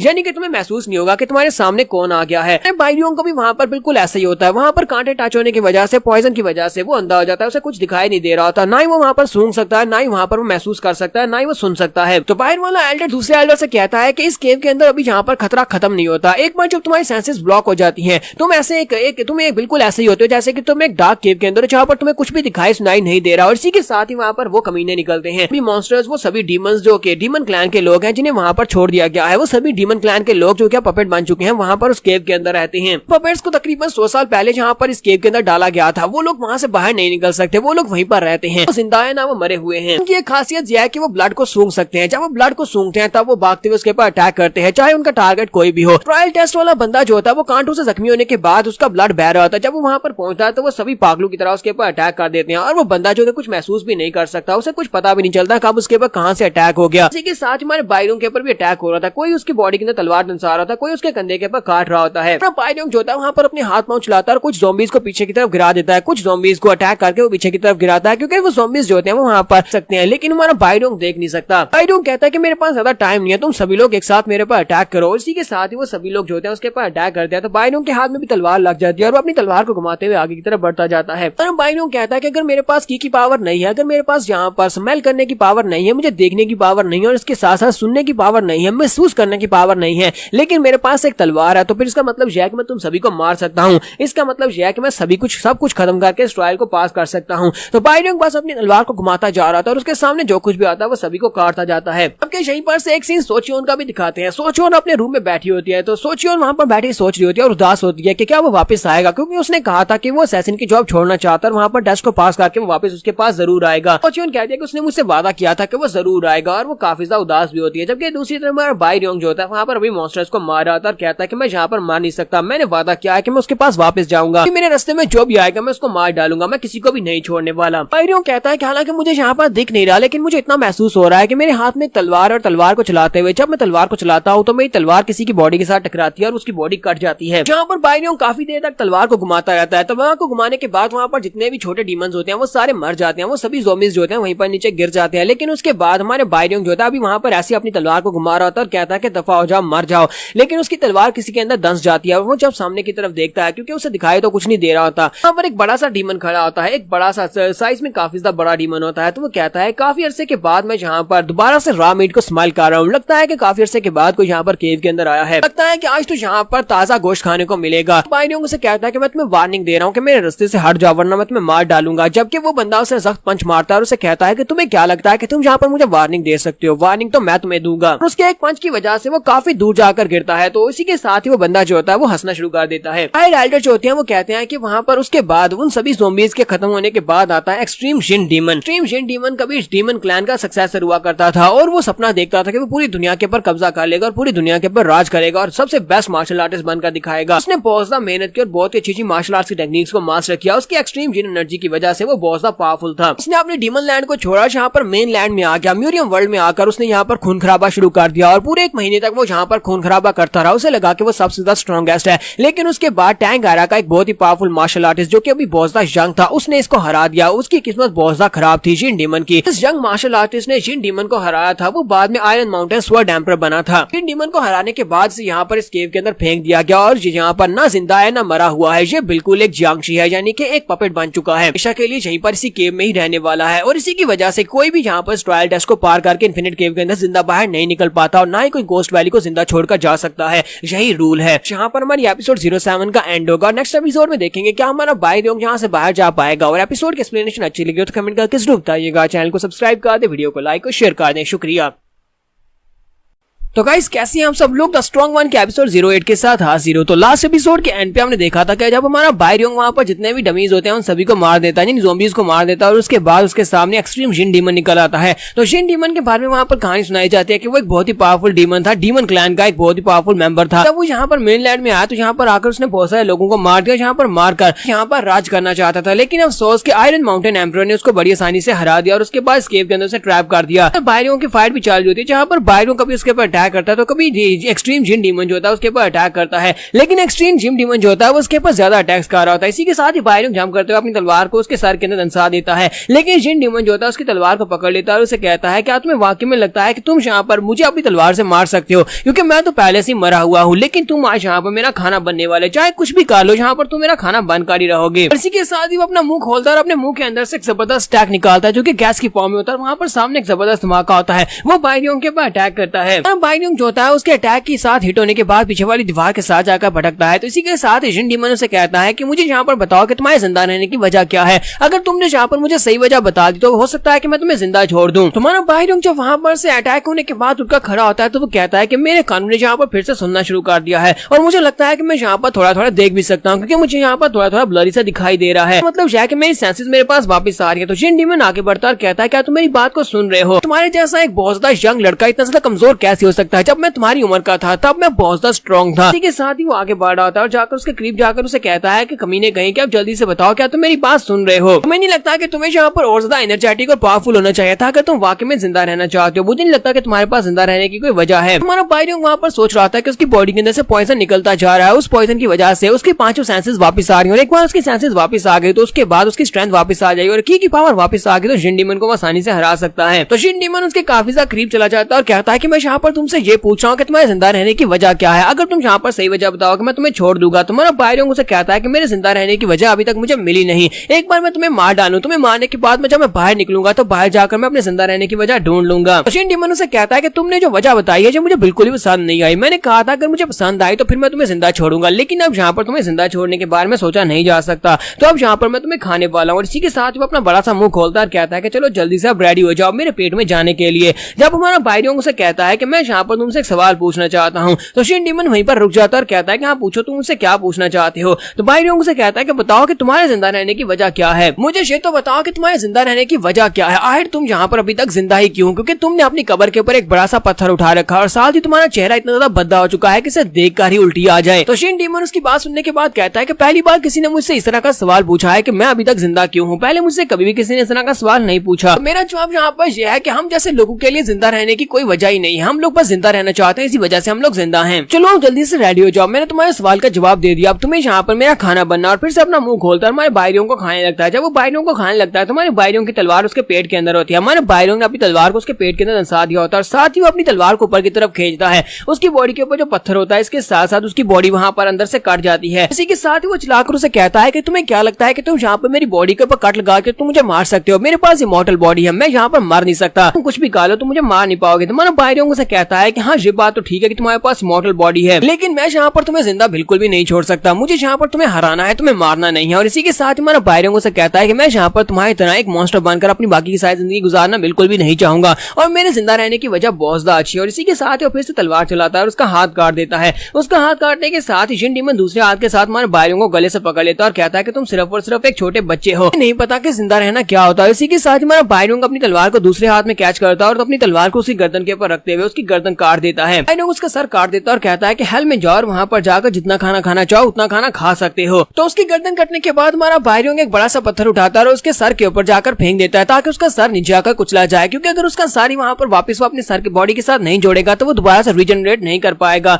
और इसी के साथ हमारे भाइयों ने यहाँ पर जिन डीमन को मार दिया। जिन डीमन के मरने के बाद हमारा भाइयों कहता है कि मेरे पास यहाँ पर जिंदा रहने की एक बहुत ही अच्छी वजह है और मैं अपनी उसी वजह के पास जाने वाला हूँ। तो वो उस केव के ऊपर वाले हिस्से के ऊपर अटैक करता है और ऊपर एक बड़ा सुराख करके वहां पर धमाका होता है और उसके अंदर से वो बाहर निकल आता है। तुम्हारा भाइयों जब वहां से बाहर निकलता है तो बीवी से कहता है कि मैंने यहाँ पर टेस्ट को पास कर लिया, तो क्या अब यहाँ पर सब कुछ खत्म हुआ, क्या मैं यहाँ से जा सकता हूँ? तो बीवी उसे कहते हैं हाँ तुम यहाँ से जा सकते हो, तुम आज के बाद आजाद हो। तुम्हारा भाइयों जो होता है अपनी तलवार को वहां पर रखकर चल पड़ता है, जबकि बीवी उसे कहती है कि इस तलवार को अपने साथ लेकर जाओ, इस तलवार के ऊपर तुम्हारा नाम लिखा हुआ है, ये तलवार सिर्फ और सिर्फ तुम्हारी है। तो भाइयों उस तलवार को पकड़ लेता है और कहता है कि मिस्टर तुम्हारा बहुत बहुत शुक्रिया, तुमने मेरे लिए जो कुछ भी किया उस सब के लिए तुम्हारा बहुत बहुत शुक्रिया। उसके बाद नेक्स्ट में उस कॉटेज का दिखाया जाता है जहाँ पर सोचियोन उसका इंतजार कर रही होती है। तुम्हारा भाइयों जब वहां पर पहुंचता है तो वो भागती हुई आती है और आकर उसे गले से लगा लेती है। भाइयों कहता है कि जब दोबारा मैंने उस लड़की को अपनी जिंदगी में देखा तो मैं उसी वक्त समझ गया था कि मेरे पास जिंदा रहने की क्या वजह है, तो यही मेरे जिंदा रहने की वजह है। और भाइयों के साथ वो में लिपट कर वहां पर रोना शुरू कर देती है। यहीं पर से नेक्स्ट सीजन में हैवा पैलेस का दिखाया जाता है तो सोचियोन वापस आती है और अपनी मॉम से कहती है कि मैं उस लड़के से शादी करना चाहती हूँ। तो उसकी मॉम कहती है कहीं तुम पागल तो नहीं होगी, तुम एक असैसिन से शादी करना चाहती हो?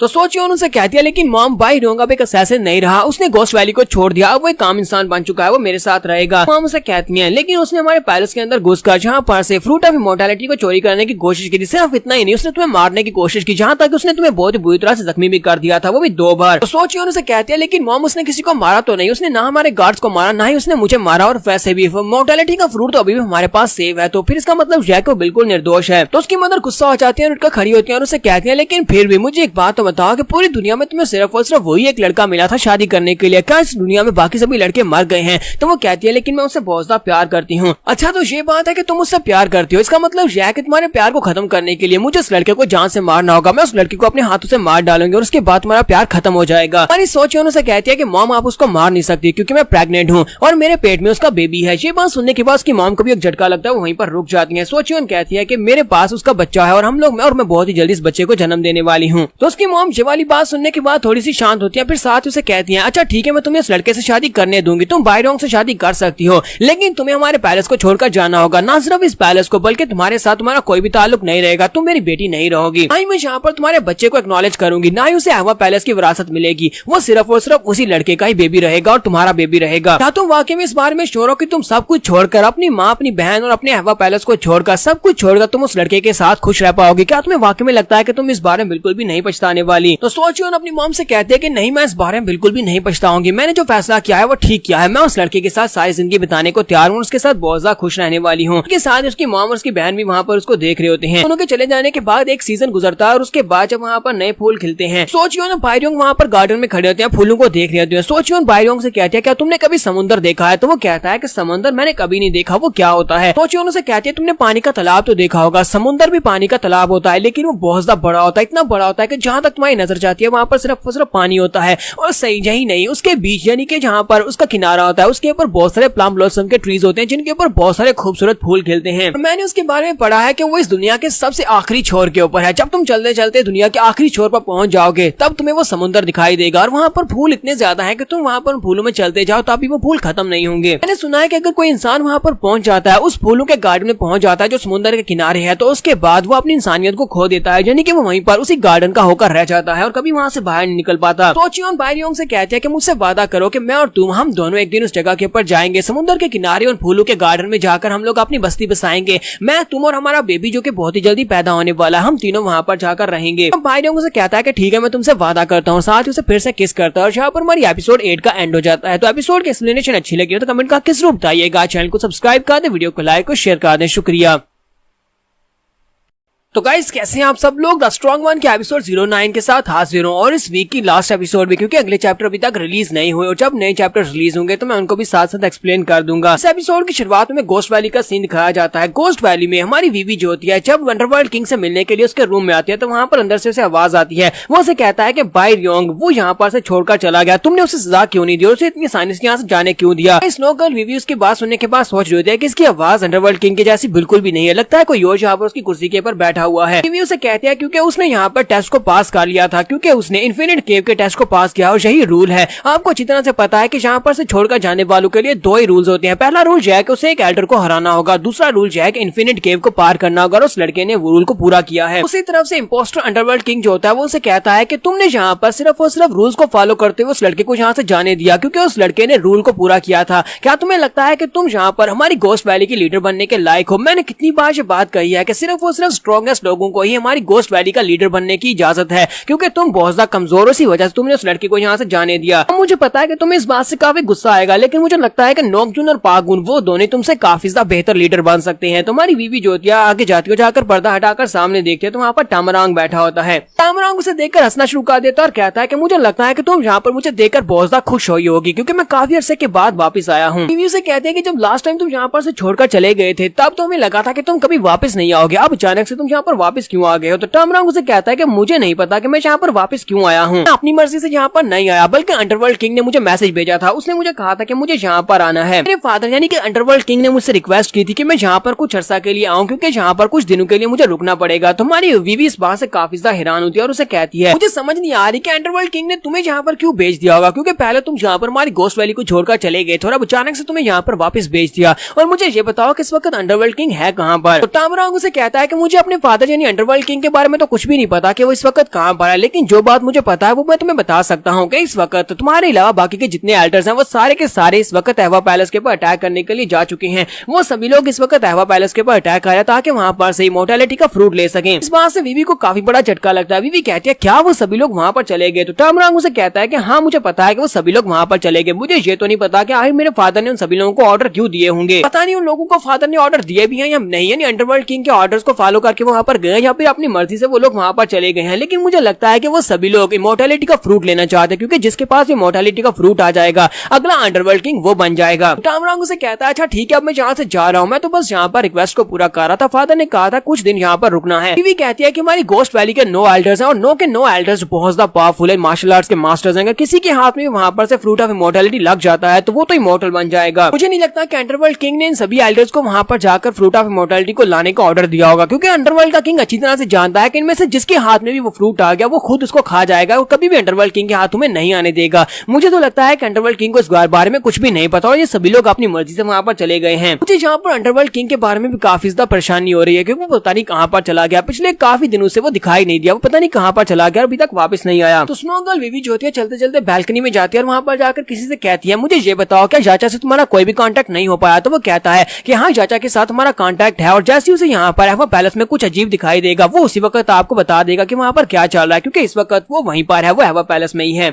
नेक्स्ट सीन जो होता है हमें एवा पैलेस का दिखाया जाता है। चाचा जो होता है एवा पैलेस में होता है, वहाँ पर पैलेस को आग लगी होती है। तो वो कहता है कि मुझे लगता है कि यहाँ पर सब कुछ तबाह होने वाला है क्योंकि हमारी गोस्ट वैली के 9 एल्डर्स यहाँ पर आ चुके हैं। मुझे समझ नहीं आ रही कि ये सभी एल्डर्स यहाँ पर कर क्या रहे हैं। सभी एल्डर्स एक साथ यहाँ पर आए तो फिर तो एवा पैलेस के बचने के कोई चांसेस नहीं है। तो 8 एल्डर्स होते हैं टामरांग के अलावा बाकी के सभी 8 एल्डर्स यहाँ पर हैं। तो वो 8 एल्डर्स होते हैं उनके ऊपर अटैक करते हुए आगे की तरफ बढ़ते जा रहे होते हैं, सभी गार्ड्स को मारते हुए आगे बढ़ रहे होते हैं क्योंकि ये सभी तो एल्डर्स होते हैं। वहाँ पर जो गार्ड्स होते हैं वो लड़कियां होती हैं। तो वो लोग कहते हैं कि इतनी कमजोर क्यों है? दूसरा एल्डर से कहता है क्योंकि ये लड़कियां हैं इसी वजह से। कहीं पर योंगबी को दिखाते हैं कि वो छत के ऊपर खड़ी होती है और कहती है कि देखो जरा अंडरवर्ल्ड किंग ने यहाँ पर अपने लोगों को भेजा है, उसने अपने 8 एल्डर्स को यहाँ पर भेज दिया हमारे लोगों के ऊपर अटैक करने के लिए। तो उसकी गार्ड साथियों से कहते हैं कि इस वक्त पूरे 8 एल्डर्स हैं, ये गोस्ट वैली के 8 पावरफुल एल्डर्स हैं और उनके साथ पूरे 200 असैसिन्स हैं और सभी लोग हमारे एवा पैलेस के अंदर घुस चुके हैं। योंग भी वहाँ पर सोच रही होती है कि इस वक्त अंडरवर्ल्ड किंग और स्नो गर्ल दोनों यहाँ पर नहीं है, तो इसका मतलब यह है कि हमारे पास जीतने के चांसेस हो सकता है कि हम लोग इनसे जीत सकें। और इसी के साथ ही जोंग अपनी तलवारें लेकर वहाँ पर से निकलता है और उसके ऊपर अटैक करने के लिए उसे कहता है कि योंग भी तो तुम जहाँ पर हो यहाँ पर छुपी हुई थी। तो योंग भी उसे कहती है कि तुम्हें क्या लगता है कि मैं यहाँ पर तुमसे डर कर छुपी हुई, मैं यहाँ पर तुम सभी का इंतजार कर रही थी, चलो जल्दी से आ जाओ। लगता है कि तुम्हारे जैसे लोग यहाँ पर हमारे पैलेस के ऊपर अटैक करके हमारे पैलेस को बर्बाद कर सकते हैं। तो योंग भी उसके ऊपर अटैक करती है। जब वहाँ पर अटैक करती है तो वहाँ पर एक धमाका होता है और योंग जो होता है जल्दी से पीछे की तरफ हटता है और उसे कहता है कि मैं यहाँ पर तुमसे इतनी आसानी से बिल्कुल भी नहीं हारने वाला। कहीं पर अंदर का सीन दिखाते हैं जहाँ पर बैक उठकर बैठ जाती है क्योंकि बाहर फाइट हो रही होती है, बाहर जो गार्ड्स होते हैं उनको मार दिया जाता है। और इसी के साथ ही सोचियोन वहाँ पर अंदर आती है और उसे कहते हैं कि मेरे साथ आओ, तुम्हें मेरे साथ चलना होगा। और वो अपनी बहन को लेकर वहाँ पर से भागती बाहर की तरफ आती है। जब वो लोग बाहर आती है तो वहाँ पर योंग भी यानी उनकी मदर फाइट कर रही होती है। जब वो वहाँ पर फाइट कर रही होती है तो उनकी मदर उनसे कहती है कि तुम्हें यहाँ से जाना होगा, यहाँ पर अपनी पावर के साथ इन सभी को नहीं रोक पाऊंगी। वो सोचियोन से कहती है कि अपनी छोटी बहन बैकचुआ को अपने साथ लो, यहाँ से निकल जाओ, मैं चाहती हूँ कि तुम दोनों यहाँ से भाग जाओ, मुड़कर मत देखना। के साथ ही जोंग जो होता है उसके ऊपर अटैक करता है। तो सोचियोन कहती है कि मुझे अपनी मॉम के ऑर्डर्स को फॉलो करना होगा। वो अपनी बहन को लेती है और कहती है कि मेरे साथ हमें भाग कर जाना होगा। जब दोनों ही वहाँ पर गलियारे में चले जाते हैं और वहाँ पर एंड के ऊपर पहुंचता है तो वहाँ पर उनके सामने जोमुन खड़ा होता है। तो जोमुन उनके सामने खड़ा होता है, उनके रास्ते को ब्लॉक करता है, कहता है कि तुम लोग कहाँ पर जाने की कोशिश कर रही हो, तुम लोग जहाँ से भाग कर नहीं जा पाओगी। तो सोचियोन कहती है कि बेटा तुम जहाँ से भाग जाओ, यानी कि वो अपनी छोटी बहन बैकचुआ से कहती है कि तुम भाग जाओ, पीछे मुड़कर मत देखना, मैं यहाँ पर इसको रोकती हूँ। सोचियोन वहाँ पर जोमुन के साथ फाइट करना स्टार्ट कर देती है। जबकि दूसरी तरफ चाचा जो होता है वो कहता है कि स्नो गर्ल विवी जो है यानी कि हमारी हेड विवी जो है वो इस तरह का ऑर्डर नहीं दे सकती कि पूरे के पूरे एवा पैलेस को बर्बाद कर दिया जाए और सभी लोगों को मार दिया जाए। मुझे ये मैसेज उनके पास भिजवाना होगा और वो मैसेज को उसकी तरफ भिजवा देता है। कहीं पर उसे बायरोंग दिखाई देता है तो वो कहता है कि ये तो हमारा चीफ है, चीफ बायरोंग कहाँ पर जा रहा है? तुम्हारा बायरोंग कहता है कि पता नहीं इस वक्त चून कहाँ पर होगी। इसका मतलब यह है कि गोस्ट वैली के 8 पावरफुल एल्डर्स ने यहाँ पर अटैक किया है, तो एवा पैलेस तो नहीं बचेगा, एवा पैलेस को बचाया नहीं जा सकता। लगता है कि मुझे सिर्फ और सिर्फ सोचियोन को जाकर ढूंढना चाहिए, सोचियोन को अगर बचा लिया तो सब कुछ सेफ है। इस साथ ही वो सामने देखता है जहाँ पर योम और उसके साथ योंग भी फाइट कर रहे थे, वो दोनों वहाँ पर फाइट कर रहे होते हैं। तो जब योम अपनी तलवारें लेकर उसके ऊपर अटैक करता है तो योंग भी अपनी 3 हिमालय फिंगर टेक्निक को यूज करते हुए इसके ऊपर अटैक करते हैं, जिसकी वजह से वहाँ पर नीचे गिर जाता है। उसके नीचे गिरने के बाद वो वहाँ पर हार जाता है। बाकी के तीनों एल्डर जिनमें नोकजुन, पागुन और मूगोक होता है वो लोग कहते हैं देखो तो जरा इसने हमारे योम को हरा दिया। हालांकि योम काफी ज्यादा स्ट्रॉन्ग था लेकिन वो एक नया एल्डर था, यानी कि उसे हमें ज्वाइन किए हुए ज्यादा अरसा नहीं हुआ, इसी वजह से वो हार गया। लेकिन इसमें अभी भी दम है, चलो इस बुढ़िया को हरा देते हैं। और इसी के साथ ही वो तीनों जंप करते ऊपर चले जाते हैं और कहते हैं योंग भी वाकई में काफी ज्यादा स्ट्रॉन्ग निकली। हमारी आंखों के अंदर इस तरह का लुक है जैसे तुम्हें लगता है कि तुम जहाँ पर हमें हरा कर जीत पाओगी। क्या तुम्हें वाकई में लगता है कि तुम हम तीनों के साथ एक साथ में फाइट करके हमें हरा सकती हो? योंग भी कहती है कि मुझे पता है कि तुम सभी लोगों का मकसद क्या है और मैं यहाँ पर इस बात का वादा करती हूँ कि तुम में से कोई भी यहाँ पर उस चीज को हासिल नहीं कर पाएगा। और तीनों ही एल्डर्स होते हैं एक साथ उसके ऊपर अटैक करने के लिए आगे बढ़ते हैं। वो तीनों एक साथ उसके ऊपर अटैक कर रहे होते हैं और इसी के साथ एक एल्डर अपनी बड़ी से तलवार के साथ उसके ऊपर अटैक करने लगता है। तो इसी के साथ ही बायरोंग उसके सामने आकर उसकी तलवार के अटैक को ब्लॉक कर लेता है और योंग भी से कहता है क्या तुम ठीक हो? एल्डर बायरोंग को वहाँ पर देखकर बहुत ज्यादा खुश हो जाते हैं और कहते हैं देखो जरा यहाँ पर कौन आया है, हमारी फैमिली का गद्दार यहाँ पर आया है, तो चलो आज यहाँ पर इसको भी सबक सिखाते हैं। क्या इसे लगता है कि हम एल्डर्स को रोक पाएगा? तो बायरोंग योंग भी से कहता है कि मैं तुम्हारी मदद कर सकता हूँ। तो योंग भी उसे कहते हैं नहीं, तुम्हें मेरी मदद नहीं करनी, जाओ जाकर सोचियोन को ढूंढो। तुम उससे अलग क्यों हो? तुम दोनों तो एक दूसरे से प्यार करते हो, फिर तुमने उसे अकेला यहाँ पर क्यों छोड़ दिया? जल्दी से जाओ जाकर उसकी मदद करो, इन सभी को मैं अकेले संभाल सकती हूँ। इसी के साथ वो अपनी पावर्स को रिलीज करती है और तीनों के ऊपर अटैक करती है। जबकि हमारा बायरोंग जो था वहाँ पर से भाग पड़ता है और कहता है कि तुम्हें तुम्हें यहाँ पर कहने की जरूरत नहीं थी, वो मेरी वाइफ है और मैं उसको जरूर बचाऊंगा। बायरिंग जो होता है सोचियोन को ढूंढने के लिए वहाँ पर से निकल पड़ता है और कहता है कि आखिर तुम कहाँ पर हो, आखिर तुम कहाँ पर हो। और नेक्स्ट सीन में दूसरी तरफ अंडरग्राउंड गलियारे का दिखाया जाता है जहाँ पर जियोमून सोचियोन से फाइट कर रहा होता है। इसी के साथ ही वो अपने बड़े से बॉल को घुमाकर सोचियोन की कमर में मारता है, जिसकी वजह से सोचियोन जख्मी होकर पीछे की तरफ गिर जाती है। सोचियोन कहता है कि तुम लोगों को क्या लगता है कि तुम लोग यहाँ पर से मॉर्टेलिटी वाली फ्रूट को लेकर जा सकते हो कि कोई भी चीज यहाँ पर नहीं है। तो जियोमून से कहता है कि मुझे लगता है कि मुझे जाकर तुम्हारी मदर के ऊपर अटैक करना चाहिए, तुम्हारे पास से मुझे कुछ भी नहीं मिलेगा लेकिन तुम्हारी माँ के पास वो फ्रूट की इन्फॉर्मेशन होगी। अब इसी के साथ ही वो अपने बॉल को लेकर उसके सर में मारने लगता है। तो वहाँ पर एक जबरदस्त धमाका होता है लेकिन उसका अटैक ब्लॉक हो चुका होता है। बायरिंग वहाँ पर आता है, उसके अटैक को ब्लॉक कर लेता है।